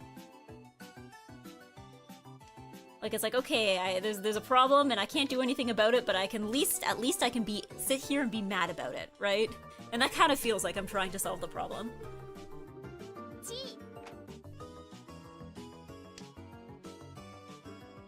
But yeah. It kind of regirls me wrong. I haven't read a manga in a long time, actually. I'm too busy having a job and, watching anime occasionally. I only have like 2 shows this season. I have Witch Hat Atelier, which is like my show for the gym. And then I have, oh, the Needy Girl Overdose anime. Those are my only shows. I'm not accepting applications for any more. Those are the only 2 I'm watching. We're like 6 weeks into the season. I don't have time to catch up with anything else.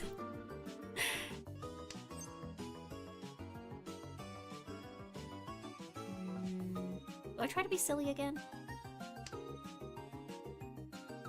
You know what? What's the point of Mahjong Monday if I'm not gonna be silly?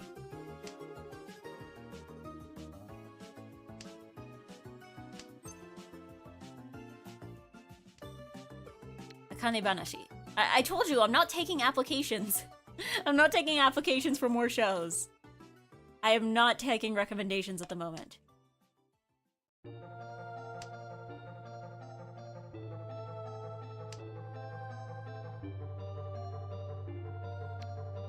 Yeah, I played Danganronpa before I knew the fandom was like that, officer, I swear. I think it's actually okay to like Danganronpa. You know, one of the things that perplexes me, I don't know where this attitude came from, but like, I've noticed this with Danganronpa fans, and I've seen this a lot with Fire Emblem fans for some reason, where they're like, I like this thing and I dedicate all my time and thought and like brain power to it, but I would never ever tell anybody I like it. And it's not even like stuff that's like embarrassing to like. I guess maybe some people might be embarrassed by certain things in Danganronpa, but like I don't know, it's just the kind of thing where people are like, I love this thing with all my heart, but I refuse to say anything good about it, which just confuses me. I'm like, it's okay to like things, guys. What's the problem with Danganronpa fans? I asked hesitantly. Mix of things. Young fan base. It's an old fandom, I think. I think a lot of people find it in most recent years. I think a lot of people are finding it through TikTok, which, you know, leads to a very specific kind of person finding it. See, I think the thing is, the correct thing to do is to play 100 line, because I feel like the kind of people... There's a lot of people who like Danganronpa, but for whatever reason refuse to touch Handy line. But that's probably fine, because more for us, I guess.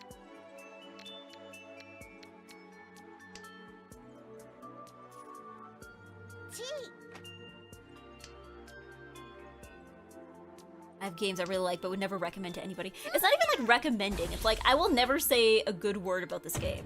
If anything, it's frowned upon. We in the fandom of Thing think it's like frowned upon to say anything good about Thing.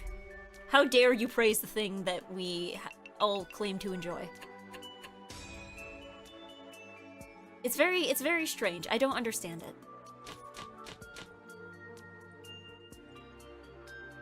Because neither of the things are even remotely flawless. Something doesn't need to be flawless for you to like it.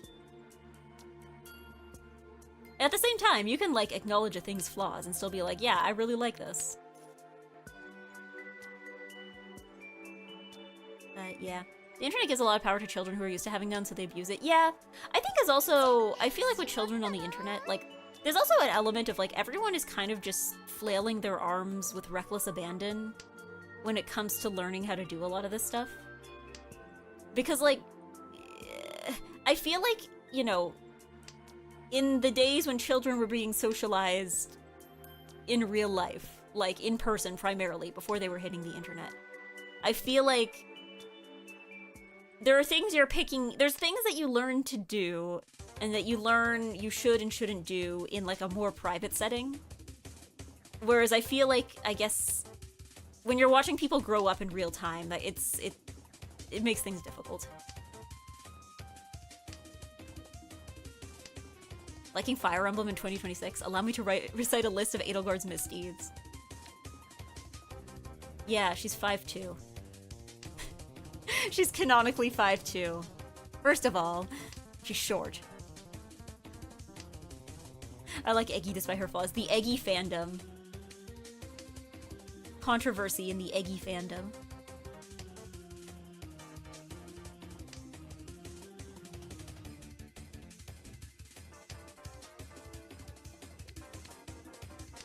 But then again, I think another thing is that I think everybody thinks whatever fandom they're in is full of drama and they hate it here.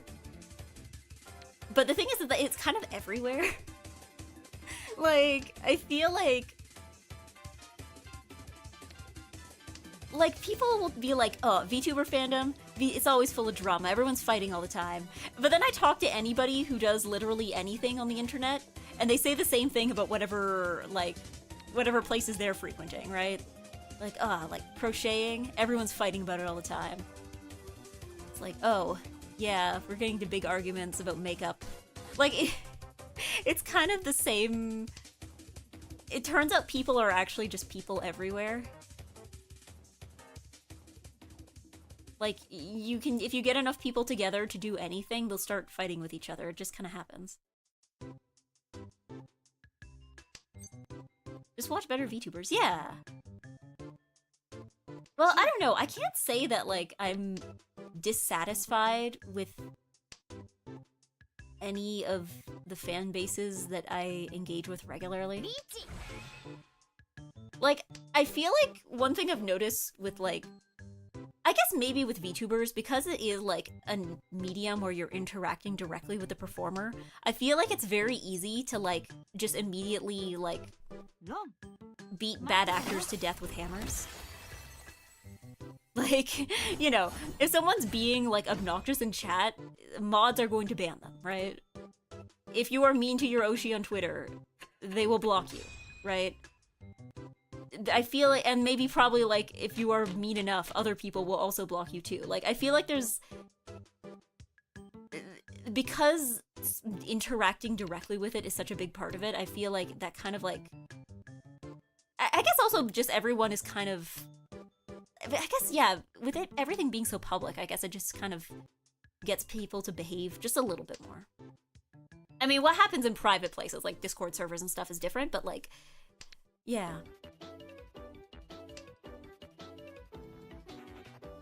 I wish there was more drama on the Armor's Troopers Votoms fandom. I'm so lonely. Create some. Create some. Go start some fights.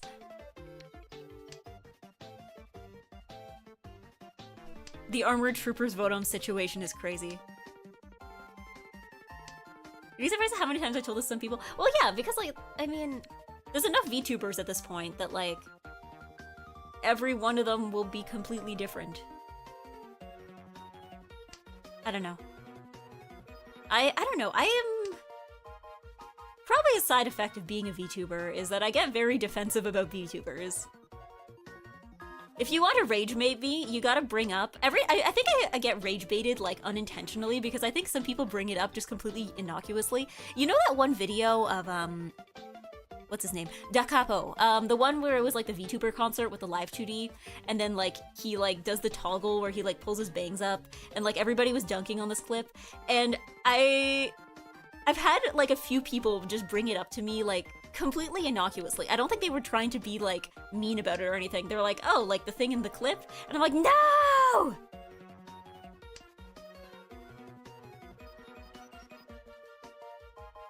Like, no! But like, that was so funny. But like the thing is that like for a lot of people that was like their first time seeing anything VTubers. And it's like, I mean, it makes sense. Like, that is kind of how VTuber concerts work. And it's honestly kind of fine in context. Like, yeah, like, to me, I'm just like, I don't know why that one clip was the one that surfaced.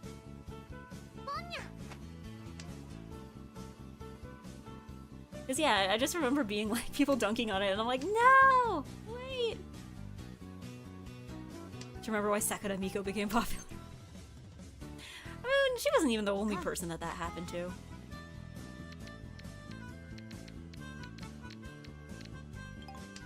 Yeah, I think it's because it's not 3D. Maybe, yeah. Like, I guess if people... Like, yeah, I guess if it was maybe more like a 3D concert, like Miku, where it's like they're kind of moving around. But, like, live 2D concerts at conventions? Because that was actually at a convention, if I remember correctly. It was, like, part of another event. But those aren't unusual at conventions. Like, I feel like I don't think I've been to a convention in the past few years that doesn't have at least one event like that, right? Because it is, like, comparatively easier to organize, right? Yeah, and the alternative was HoloLive. Yeah. I'm also I think another thing, problem with me being a VTuber is I also get easily rage baited by people getting mad about Mori Calliope. It happens every once in a while, and I get rage baited every time. I can't even say I listen to her music that much anymore, or watch her streams that much anymore, but like on her behalf, I'm somehow still... I mean, yeah, because like, we can't escape the HoloLive influence. I mean, Suisei is in Fortnite, so like, yeah, we've hit that point. We're well past that point. Yeah.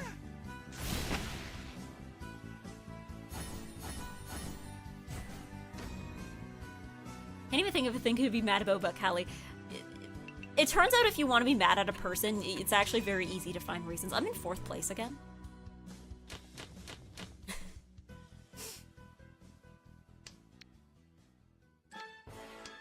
I'm getting rage baited. I'm getting rage baited by the eggplants into being 4th place in Mahjong.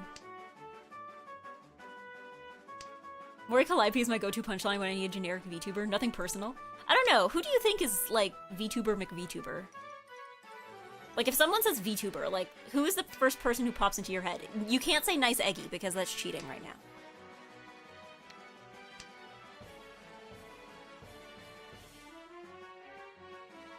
Like, because I'm trying to think, like, if someone just said, like, VTuber? I'm like trying to think. Pekoda? Yeah, Pekoda is a pretty VTuber. Gura probably, yeah, very VTuber. I feel like Iron Mouse is another one. But this flow of conversation would be Callie. That's true. We all need to like forget everything that I've talked about in like the last half hour so that we can all start fresh. Fubuki? I don't know. Yeah, Fubuki. Ina, yeah, Ina. If someone was like, quick, name a VTuber not Hololive, who are you saying?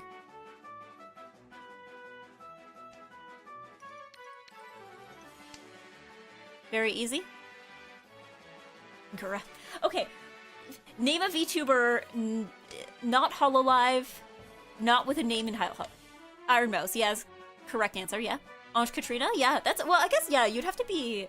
I feel like the number of people who watch Niji... Like, the number of English speakers who are into Niji Sanjay JP is, like, comparatively very small. John VTuber, which I guess would be Rin Penrose. Yeah, John VTuber. Iron Mouse, Kizuna Eye, Peanut could. Get out of here. Somebody ban Faye.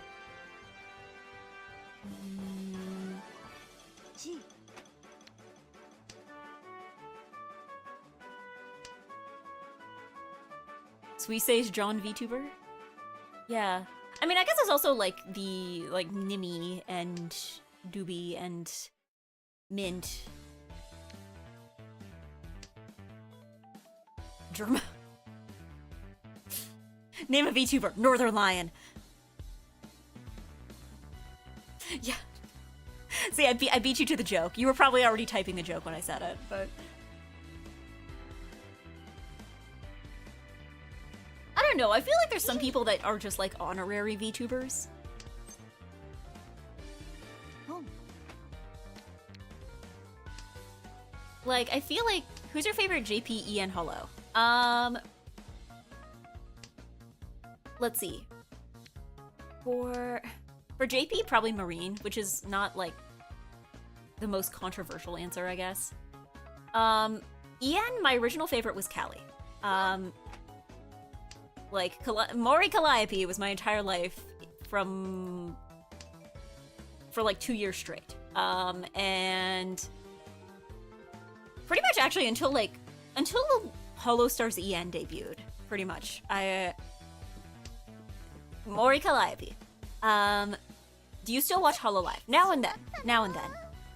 I think I watch Hollow Stars more than I watch Hololive, definitely. Polka, that's your favorite? Let's see. But no.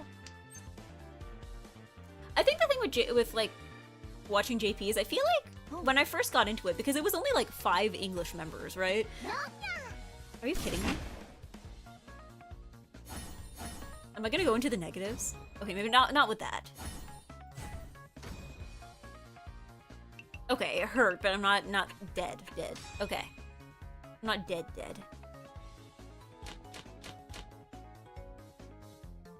But yeah, now and again.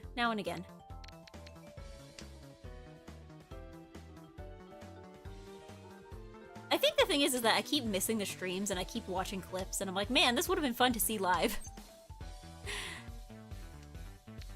I keep watching like Liz karaoke clips. Or, I think I watched the VODs for, the TTRPG, it was like Kelly and Fauna and Gigi and Bibu. The gun one. Which is, I don't know, I like that one, which is weird because I usually am not like a huge, TTRPG stream enjoyer. Like, I have a friend that's completely invested emotionally in EN Reco. Yeah. Well, I don't know. Like, on one hand, I'm like... I think the concept of EN Reco kind of confused me at first because I was not really into any kind of roleplay thing for a while. Like, it took me a while to warm up to it because I just, like, didn't get it. And I get the sense that that's also the same for a lot of people.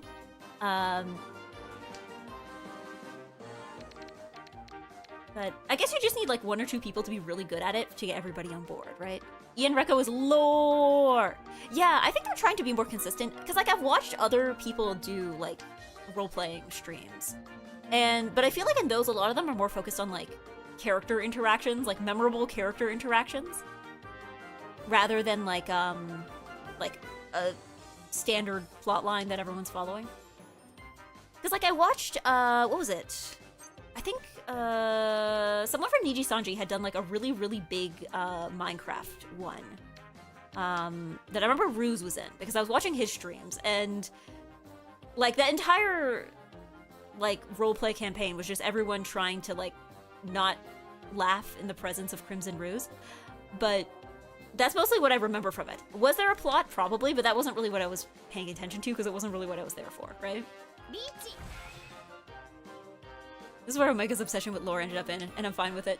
Yeah, well, I mean, I've heard that apparently, like, everyone in the company is trying to do more lore, but, like, it's just, like, not happening.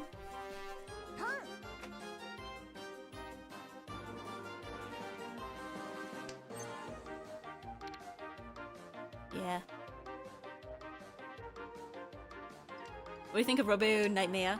All I know is I think I got that clip of them going like dong da dong dong da dong dong dong, doing like the Hajime like dong da dong dong da dong dong dong, and him just like straight up not knowing what was going on. That made me laugh. That was cute. I like that.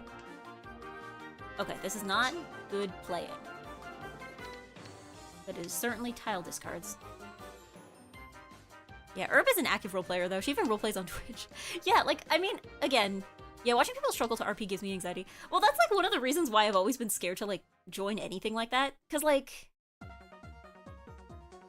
there have been times where I'm like, okay, if I wanted to, and I, like, asked to join something, I would probably be allowed to. But I'm, like, I'm skeptical about whether I'd be good at role-playing. Because I think my thing with role-playing is that, like, I feel like it's about, like, having the right level of flexibility, right? Like, you can't be too flexible because then your character is not very well defined anymore.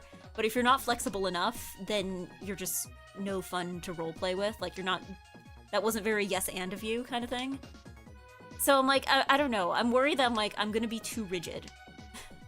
Like, I'm worried I am not good enough at going with the flow. But then again, I've done one TTRPG campaign ever. It was with my friends, and according to them, I was good at it, so... Sure. But then again, I don't know, I didn't... That campaign was weird because it was a very combat... It was like a combat-focused campaign, and I was playing a very, like, non-combat character. Like, I think the only ability I had in terms of combat was, like, throwing pebbles at stuff, which was just not very helpful because I would miss half the time anyway. That's why you need to be in theater when you were in school. I was in theater! I was in theater! I think the problem was I stopped being in theater after high school, and I, like, lost any of that kind of skill. Really now?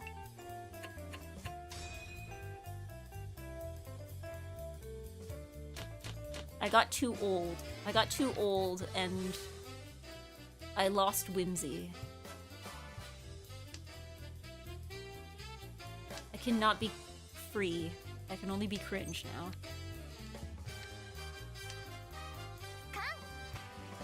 Acting in any capacity is just exhausting for me. I don't think it's really, like, acting for me that's exhausting. I don't know.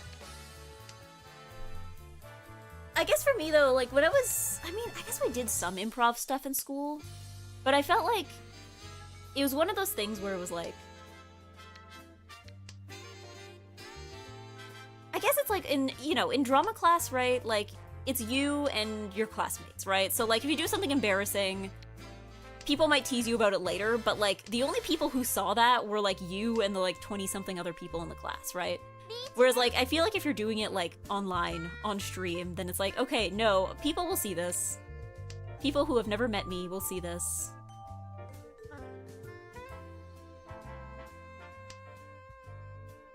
I like being myself. Yeah, I don't know. I'm like, I know I need to be better. I need to be better at going with the flow because I think that's, like, a major weakness of mine is just, like... I also like being myself. But I think it's like, oh, I need to be like okay with being something that isn't myself sometimes. Like it's actually okay to do that sometimes, and I need to like I don't know. I guess just feel more comfortable with doing that. I did reading streams with my classmates back in elementary school. It was fun. What, reading to the class? Because yeah, like, again, this wasn't a problem until, like, after I graduated high school. I guess maybe it was a little bit of a problem in high school. But I think it was more that was... I don't know. I guess I also had this problem of, like, being uncomfortable with playing something that was too different from me.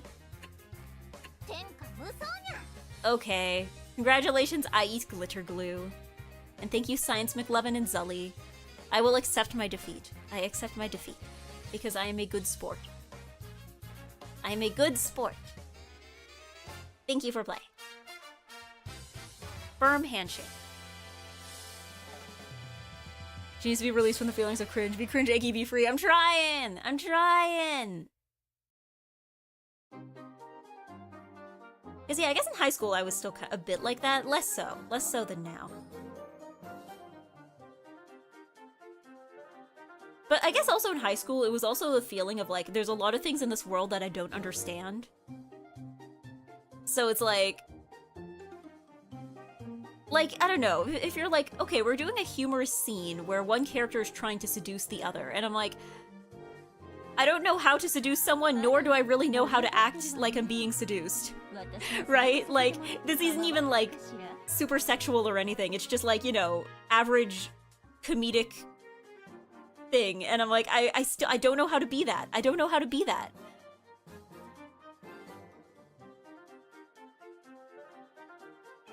Some people will benefit from being a bit more shackled, to be honest. I mean, well, that's why you have, like, chemistry, and that's what good casting is for, I guess.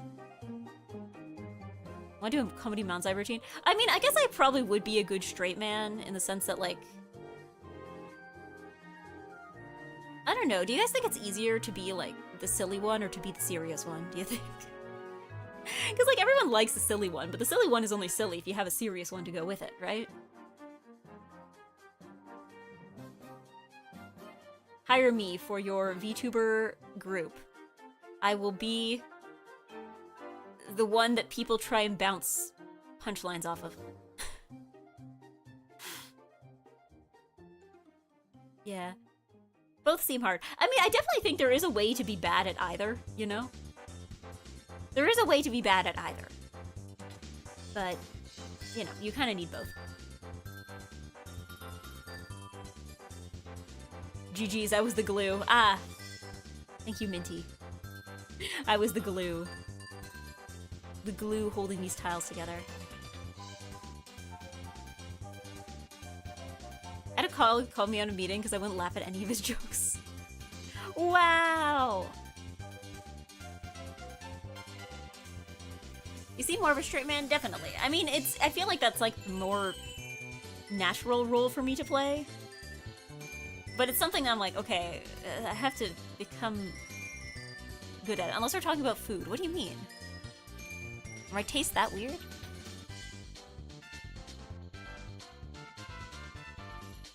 Yeah, in both situations you need to be aware of comedic timing and pace. Yeah. Well, I think with like the straight man, right? Like, if you're the one who's getting, you know, joked on, right? It's about your reaction to the joke, right?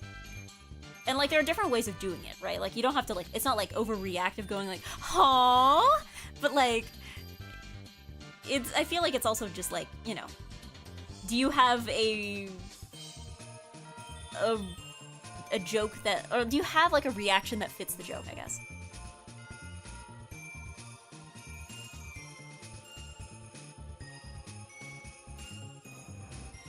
She's being silly in her own way. Are we now arguing about whether I'm silly or serious?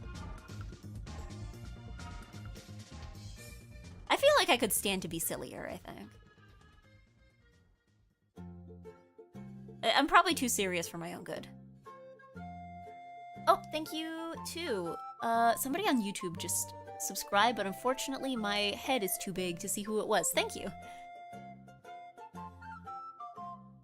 I'm silly-rous. I'm silly-rous. I'm so silly-rous. Is Eggy Kiki or Booba? I don't know. I think I'm Booba, but maybe others will disagree.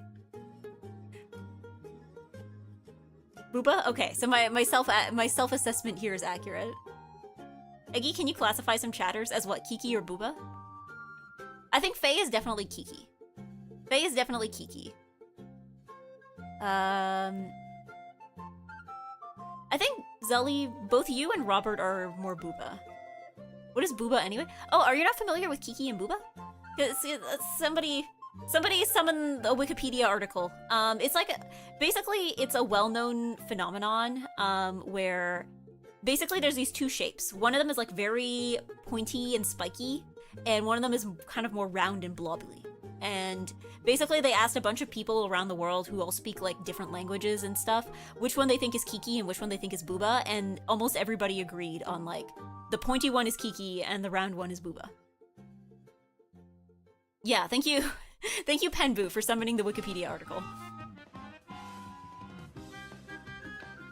Let's practice. I know a great knock-knock joke. You start. Wait a second. Wait a second. I'm not falling. I'm not walking into that one. That's a door I'm not opening. Yeah, I'm Kiki and you're Booba. Yeah, like, it's not a comedy thing, but it is just, like, a general, like, vibes thing. Yeah, I definitely think I'm more Booba. I don't think this chat has a lot of Kikis. Like, I think Faye might be, is the rare Kiki, I think, in this chat. I'm trying to think, yeah, is there anybody else in this chat I would classify as Kiki?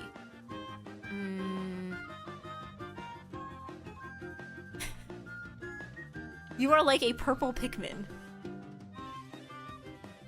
Round. You gotta be pointy to rage bait so much. True, yeah. Well, because, like, I feel like the general vibes are always just that, like, Kiki is, like, higher energy, more aggressive, whereas, like, Booba is, like, lower energy, more relaxed, I guess? I would think I'm Kiki? Yeah. Extra Crook. I'm trying to think if there's anybody else I would classify as a Kiki in this chat. I feel like there's people as well who used to be more Kiki, and then they, like, kind of, like, rounded out over time.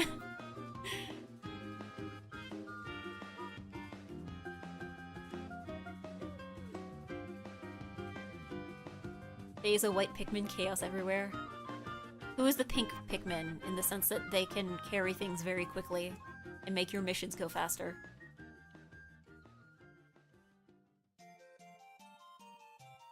Can't believe I just left Twitter just to see such poignant rage bait in Eggy chat. Angry Eggy.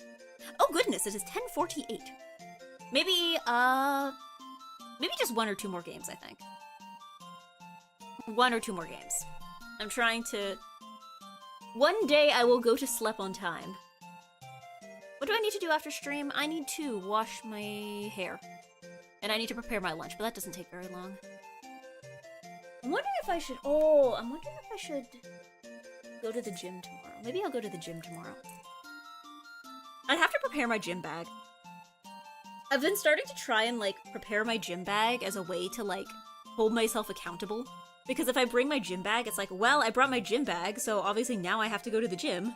I got no choice. Otherwise, I would have just carried this whole thing here for nothing. Because technically I have the time. Like, if the bus is fast enough, I have the time to, like, go home and grab my bag. But the thing is that once I go home, there's no going back, right? Once I go home, it's like, oh, well, now I'm eepy. Now I'm eepy. Man. Aquafit's full. I'm sad. I should have gotten on it earlier. Wearing her gym bag like she's going to school. Yeah, well, because, like, that's how I have to hold myself accountable, right? If I bring my gym clothes, then it's like, okay, now I have to commit to actually, like, working out, right? I can't be like, oh, well, it's fine, I'll just stay home tonight. No, I have to commit now that I've brought the bag with me. Because otherwise I'm gonna be like, wow, I just carried this bag with running shoes in it around the whole day for nothing.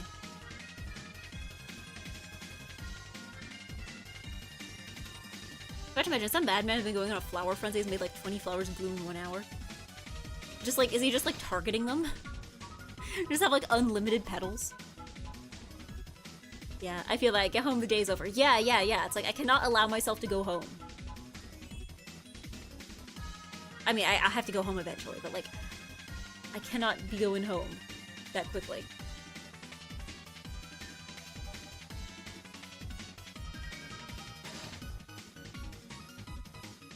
But yeah, man, I wanted to do Aquafit. I wanted to do Aquafit. The one for the other time slot? I mean, that would be harder to get to, but is the other time slot full?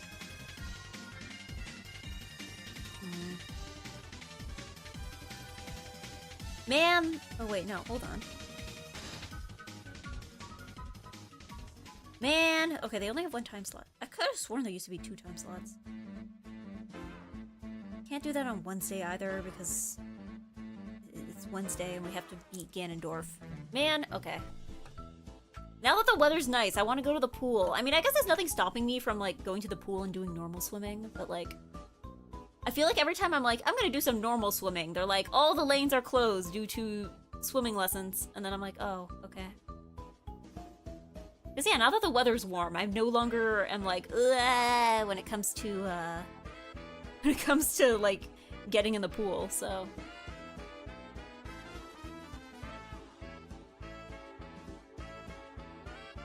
But yeah, we just need one more person, Anybody can jump in. But yeah, this is just like Persona. I mean, it is kind of like Persona. Walking in winter is amazing. Doing it full. No. It's not about the walking. Here, you have to understand. It's about like, just, you know, when it's cold, you don't really feel like getting in the pool because when it's cold, you don't really feel like getting wet. Whereas like when it's hot, the idea of like running on a treadmill just is less appealing.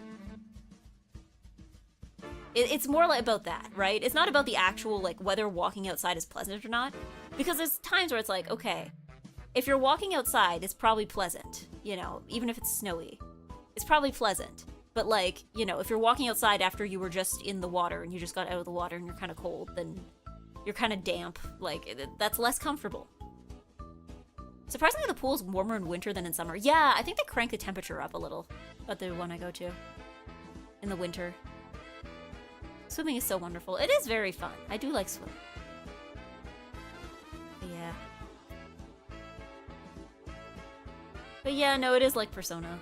You can do like 2 things after. I think the one thing I keep running into is like, I guess it's you hit a point, because like right now I'm by myself, right? So it's one of those things where it's like, I am doing all of the household chores. You know, if I don't do something, it doesn't get done, right?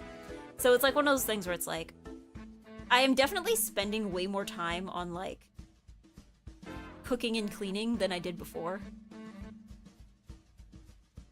Because like, I think that's like one of those things you don't really, like, it's something I didn't have experience with when I went to Japan and like it showed. Because like, I feel like it's not, even when you're living with other people, like even if it's not even like living with family, but like I feel like even if you live with like roommates or something, there's kind of an expectation that like that kind of work is to be shared, right? Where it's like, you know, everyone takes turns at cleaning each thing, but because there's more people doing it, like the amount of work is kind of cut in half, right? Whereas I feel like when you're on your own, it's like, nope, all that work is yours. If you want a clean kitchen, you better be cleaning it. I'm so tired of household chores, I'm considering to slowly think about finding a wife to share chores with. I feel like that's just how you find a roommate. You're like, does anybody want to split chores with me? It's like finding a roommate, not for financial reasons, but for chore reasons.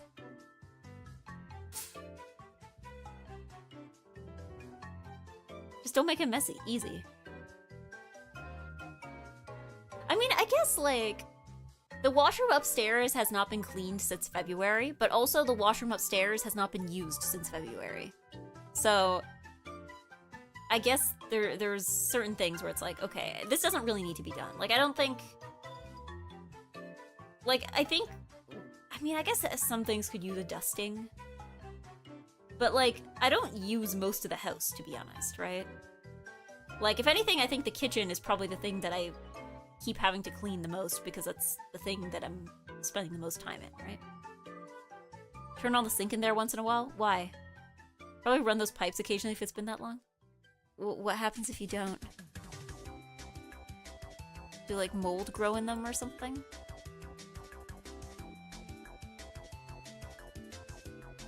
Looking around to see if everything is PK. PK fire. The water evaporates and it could get stinky. Pikmin Bloom fixed my sleep schedule. Oh, because you're like actually tired in the evening? Okay. I think this will be the last one now that I've been here. It's like almost 11 p.m. Yeah. Once this one starts, I think this will be the last one. I'm sorry that there was only like 3 that I was able to run this time, but in my defense, I didn't think the first one was gonna be that long. Yeah. Now I use my time better. I cook, I clean, I keep this apartment in good state. Yeah. I'm still hoping the job will fix me.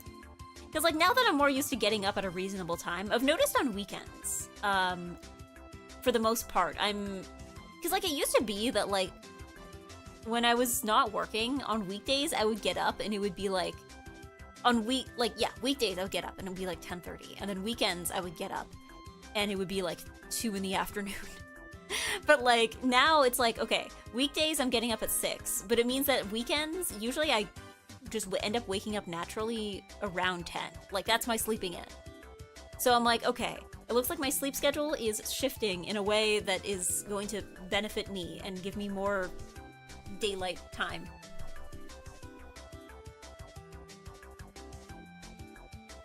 But yeah, I used to see you playing VNs until very late. Well, yeah, because I was unemployed. I'm sure if you were unemployed, you would also do the same. If anything, I need to be playing VNs until very late again, because I haven't done that in a while. When is the next long weekend?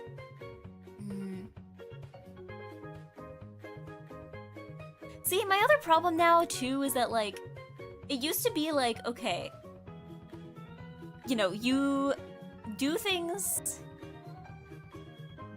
Like, okay, when I was unemployed, right? There was fewer things that needed doing, right? So it used to be that, like, okay, I can work out, and then when I have spare time, I will play video game. But now it's like, okay, I will go to work, I will come home, I will eat, I will stream.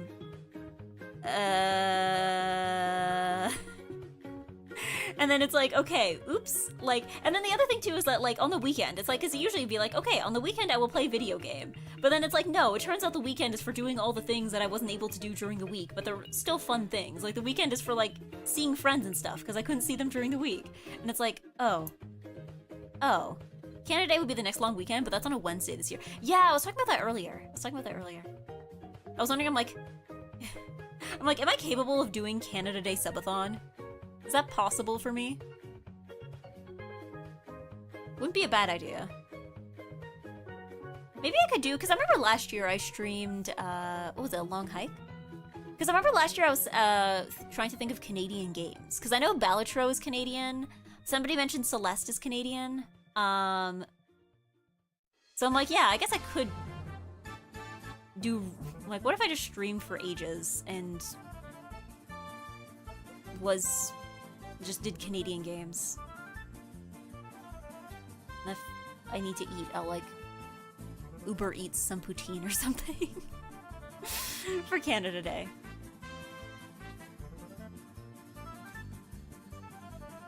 Yeah, I'm lucky enough to be able to work out on my lunch break. How do you do that? Do you eat at your desk? Like, I'm actually confused. Like, I wouldn't be able to do it anyway because my workplace is nowhere close to any kind of gym. But, like, maybe if you work from home? Because to me, I'm like, okay, my workout is like half an hour long, right?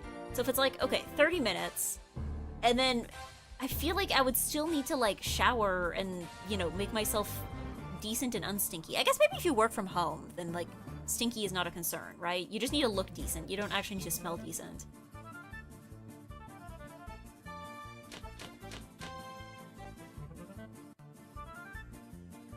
But, like, yeah. I don't know how. But then again, maybe also as somebody who wears makeup to go to work, maybe that's also just, like, a concern unique to me. Yeah. Not necessarily anything bad, but if it's a short period, like, if you've been in house for like 1 year, probably not good. Probably just run the water with the zinc tub for like a few minutes, toilet flush if there's stagnant water. Okay, yeah. It's only been a few months, like, it hasn't, it's not like it's been like a year, but yeah, it's only been a few months. Maybe like 3 months at this point. Yeah, I guess the next one will be Civic Holiday in August. Yeah. Because, like, I guess I will go to Offkai, but like, that's not time off because I'm gonna be at Offkai. I'm trying to think. I mean, I guess there's always a non-zero chance that something else could come up. Like, I know the other day at work they were discussing, like, there was some, like, upcoming... Like, sometimes things happen at work, and you might get, like, a day off somewhere because they have nothing for you to do. Like, I think sometimes they have certain things with the systems where, like, you know, you can't... They don't want you using certain things during the day, but if, you know, that's your entire job, then, like... Then you just... I guess sometimes they can just give you the day off for that, I guess? Yippee! No.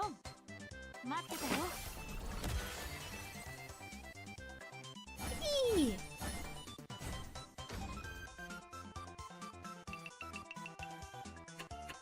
Yeah, basically any Ubisoft game's Canadian. Okay, but that feels like cheating. That feels like cheating. Like, I know a lot of game studios have, like... They have, like, offices in Montreal, but, like, that feels like cheating.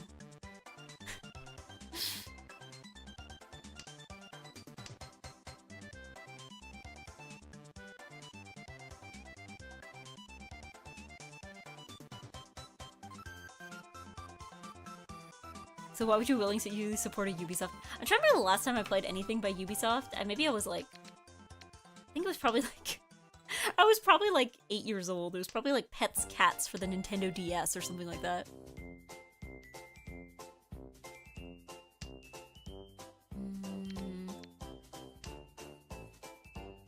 But yeah, like I know Balatros one, Celeste is one. I'm trying to think if there's any other that people recommended other than the one that I ended up playing.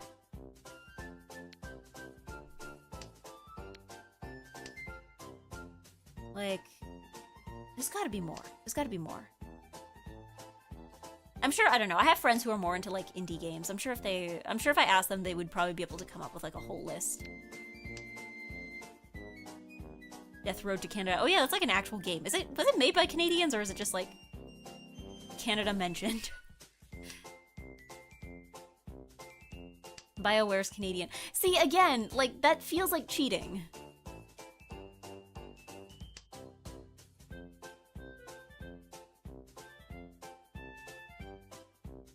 Yeah, Guacamelee is a Metroidvania that's Canada-made. Crypt of the Necrodancer. Oh, that one's also Canadian? You know what? Now that I think of it, I think somebody did bring that up last year when I asked for Canadian games.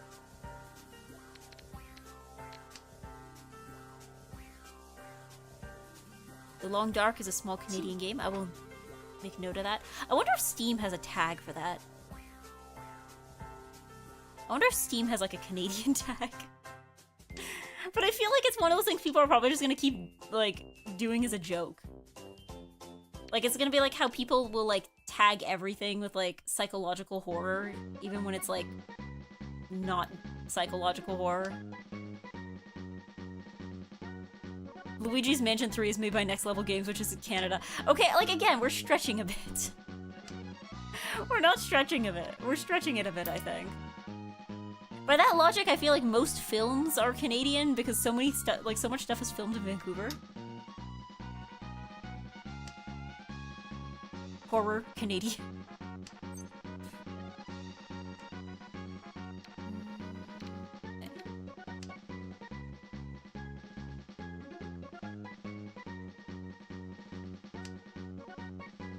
Steam has plenty of country dev sales. Okay, so then they probably keep track of this stuff. So there probably is, like, a Canadian tag you can, like, scroll through. It's, like, just stuff that's made in Canada. Oh yeah, Steam summer sale's coming up, isn't it? It's this next month. It's, like, upcoming month, right? The upcoming month of June. I'll have to check my wish list, because I remember there was something last time I was like, I'll buy this if it goes on sale. And then I didn't. And then it went off sale, and I'm like, oh man, it's expensive again, now I'm not gonna buy it. What was it?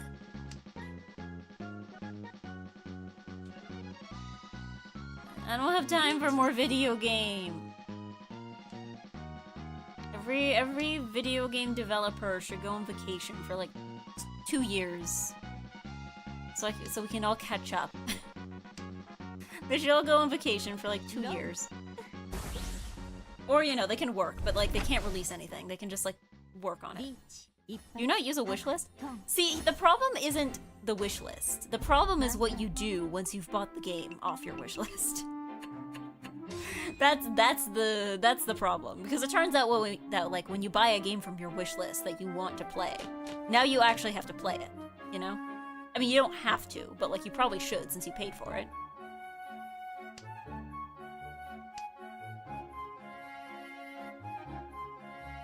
This is apparently Canada. It's a fun puzzle platformer. You might like the chill vibe. I will look into it. I think I've heard of it before.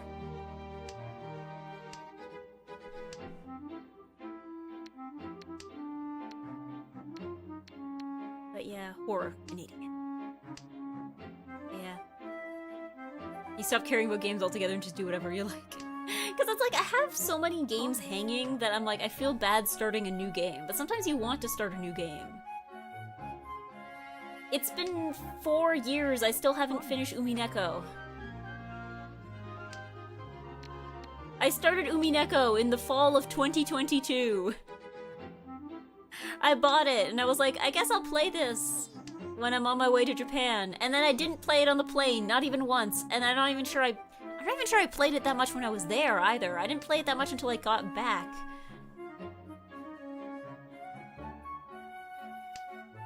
Let it die. Beatrice won't mind probably. I mind because I see people vague posting about things that are probably spoilers on Twitter. And then I'm like, now I want to finish it, but now I don't have time to. Oh my god, there's things that I don't know about that I'm just like so confused about and curious about. Like, George is such a weird character for me right now because like, up to the point that I've read, he's been very normal. Like, he's a guy. But, like, everybody I see who talks about Umineko wants this guy, like, dead in a violent way. And I'm like, what on earth has he done or is he about to do in, like, the next few chapters that I haven't read yet? Like, what am I missing? What am I missing? I'm so curious. I'm so curious. Spiritfarer is Canadian. Oh yeah, you know what? That would probably be another good one. I think someone brought that one up when I last year as well when I asked for Canadian games.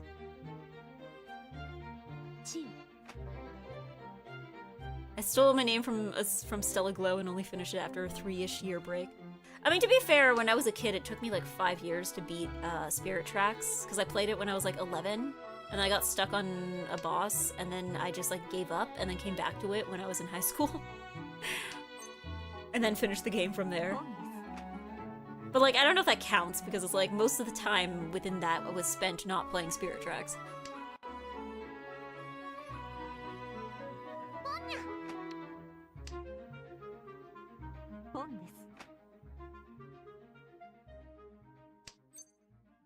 But yeah, what else do I have going that I want?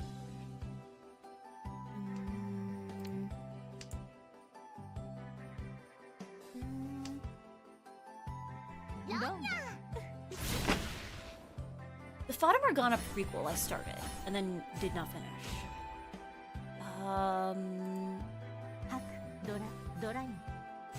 Yeah, there's a lot of things I started, and then just did not finish.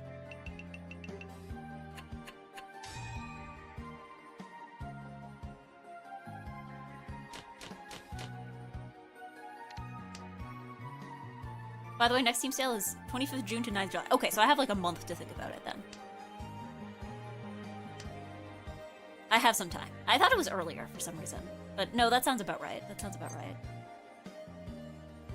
Feels like it's technically not summer until like, you know, what is it, like the 21st of June or something?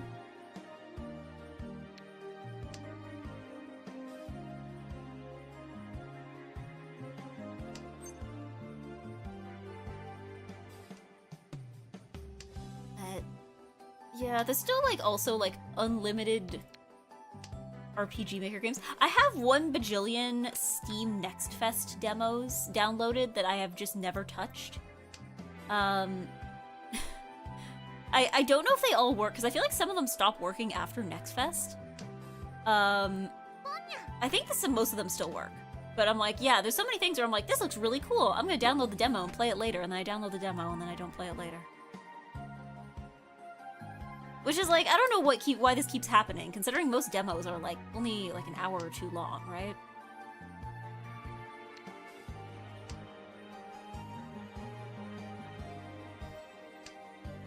But yeah, and there's like a bunch of RPG Maker games that I want to play, but I don't. Here's the thing with a lot of RPG Maker games as well, is that like, every time I play one on stream, I'm like, man, this would have been better if I played it offline. And then every time I play one offline, I'm like, man, I should have streamed this. Like, when I was, like, as I was streaming EGGY, I remember thinking, like, man, I think I would have liked this more if I would have played it offline. But then at the same time, I played, The Witch's House, and the entire time I was like, man, I should have streamed this. I should have streamed this. So it's like one of those things where it's like, I can't tell if this will be good for streaming until I've started playing it. But the thing is that by the time you started playing it, it's too late. It's too late. You can't go back. You've made your choice. Play it offline, but record yourself. Become like a Let's Player. Because, like, I don't know, The Witch's House is a really good stream game. Like, it's a game that is messing with you. It's doing things and making you go ha ha ha ha ha. Oh. Sorry, I'm being hypnotized by shiny buttons this round for some reason. She regrets steaming pound. Yeah, because like Yume Nikki. That one I think was good for streaming. That one was good for streaming. Omori was good for streaming too. Yeah. Darkest Dungeon is Canada, but I don't know if you enjoyed it. I've heard of it. I probably know somebody who plays it.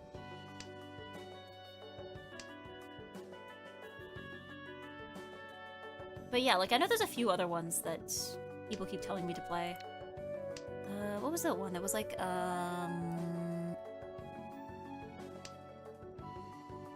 oh man, I'm sure they're all downloaded to my PC. I'm sure if I like minimize this window, I would be able to see all of them, but I can't because that's where the game is.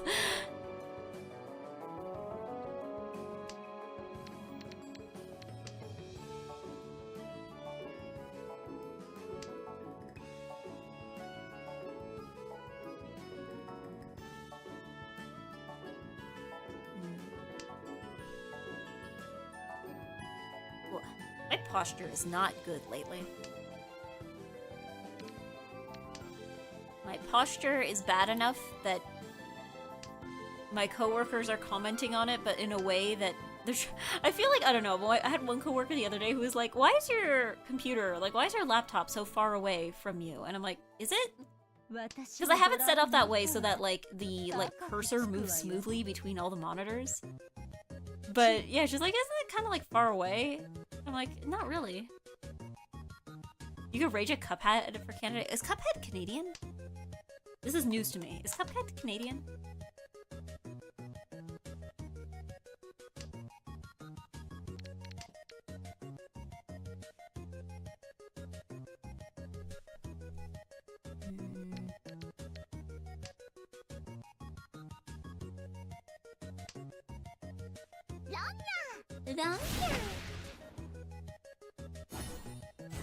Hello?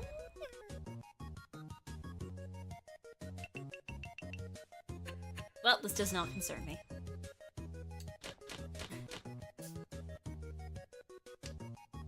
Do I want to make a thread in Game Channel for recommendations or just post whenever? I mean, can other people make threads in my Discord server? I can't remember if that was a thing I set up to allow.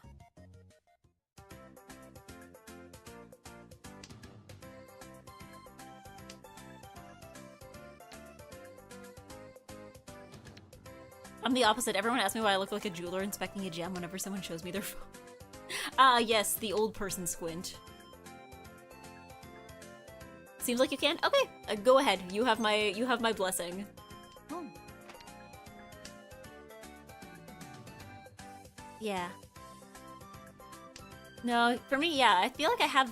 I guess maybe I do have the computer, but, like, it doesn't matter, though, because, like, I have a separate keyboard. It's not like I'm, like, typing on the faraway laptop. Yeah, I'm typing on the close keyboard. But at least I get a footrest this time. I remember that was, like, a thing at my previous job, was just, like, I felt like there was never anywhere comfortable to put my feet. But I have, like, a little step stool under my desk, to put my feet on, so that's nice.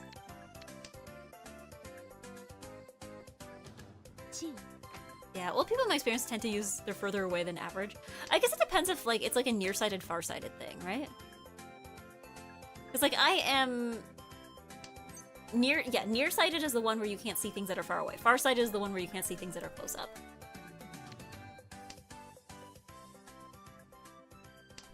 Because, yeah, I am nearsighted. Things are difficult to see when they are far away. I don't know, I took off my glasses the other day. I was, like, walking around the mall, and I took off my glasses. Because I was, like, they were kind of sliding down my face, so I just, like, took them off so I could comfortably walk around. And I'm like, did my eyes get this bad when I wasn't looking? Like... I was like, because, like, I was trying to, like, I was looking around at, like, you know, you're in the mall, the different signs, the different storefronts, and I was realizing that I'm like, the only reason that I know what these signs say is because these are stores I've walked past enough times to know what they are. Like, I'm like, yeah, if I was unfamiliar with all of these stores, I would not be able to read these signs. Like, I did not realize it got this bad.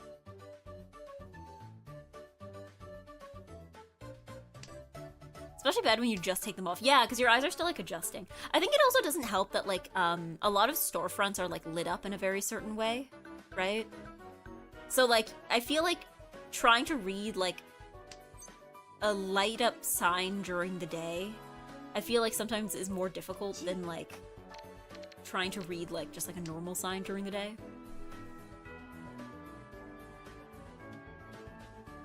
My left eye sees perfectly, my right eye is farsighted. Yeah, I know that's... Well, that's why glasses will usually have, like, 2 different lenses for prescriptions, right? I don't know what mine are. I don't know what my prescription is off the top of my head, but I know it's not that strong. Like, compared to some other people's. It's relatively weak. But I know that I cannot read things that are not immediately in front of me if I don't have them on.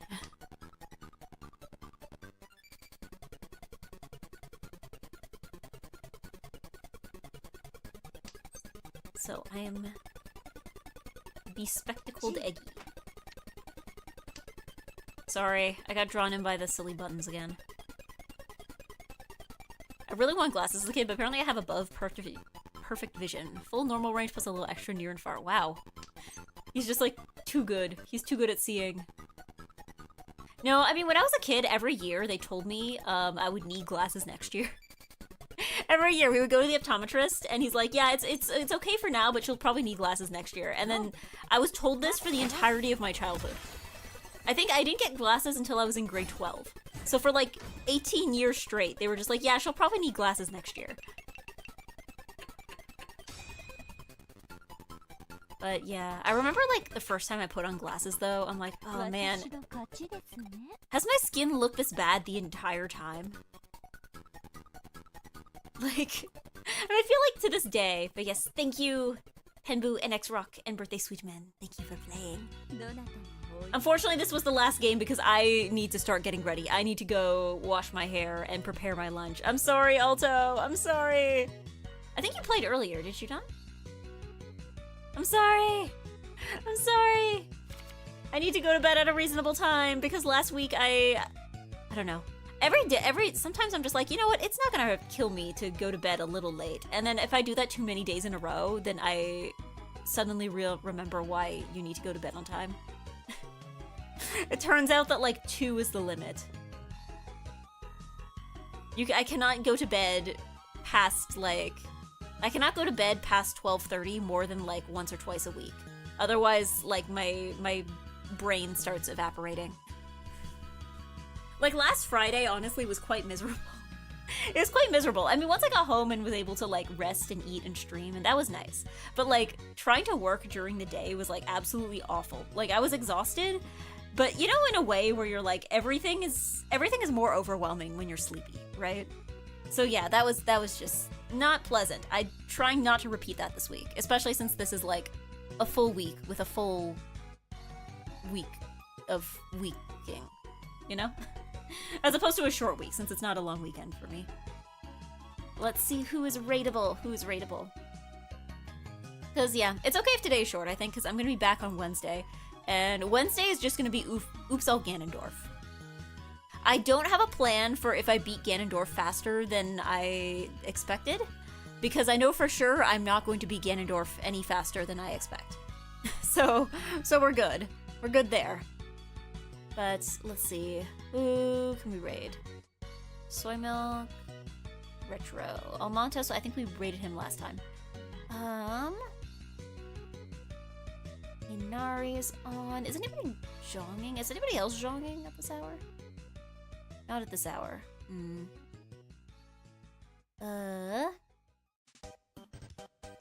Allie's on. Corpse is on. Dot is on. I'm loving Dot's stream title. It's just, today I will beat 10 video games. I wonder how far along she is.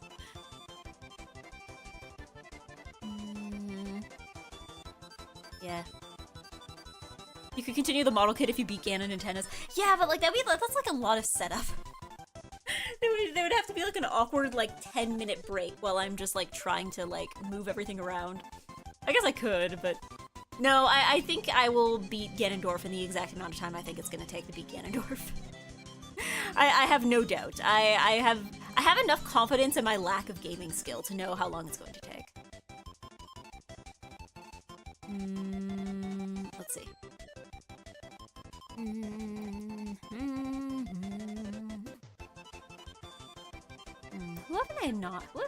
do I not raid very often?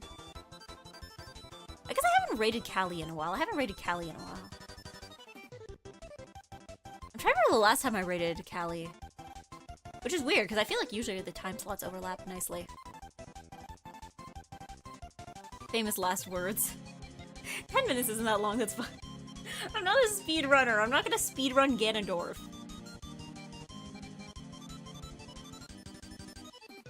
Like, it's going to be an entire stream of tennis. It is going to be tennis for, like, presumably at least an hour, maybe 2. But yes, we're gonna raid Callie, Calico, and let me just check to make sure I spelled that right. I did spell that right. I don't know, sometimes people's names creep up on me where it's like, oh, actually there's like a VT in there, or there's like they spelled something different than I thought they did. There we go. There we go. That is correct. That is spelled correctly. We're good. We're fine. We are on our way. So, yes, like I said, I will be back on Wednesday. It will be Ganondorf time. Ganondorf will be gone by the end of next stream.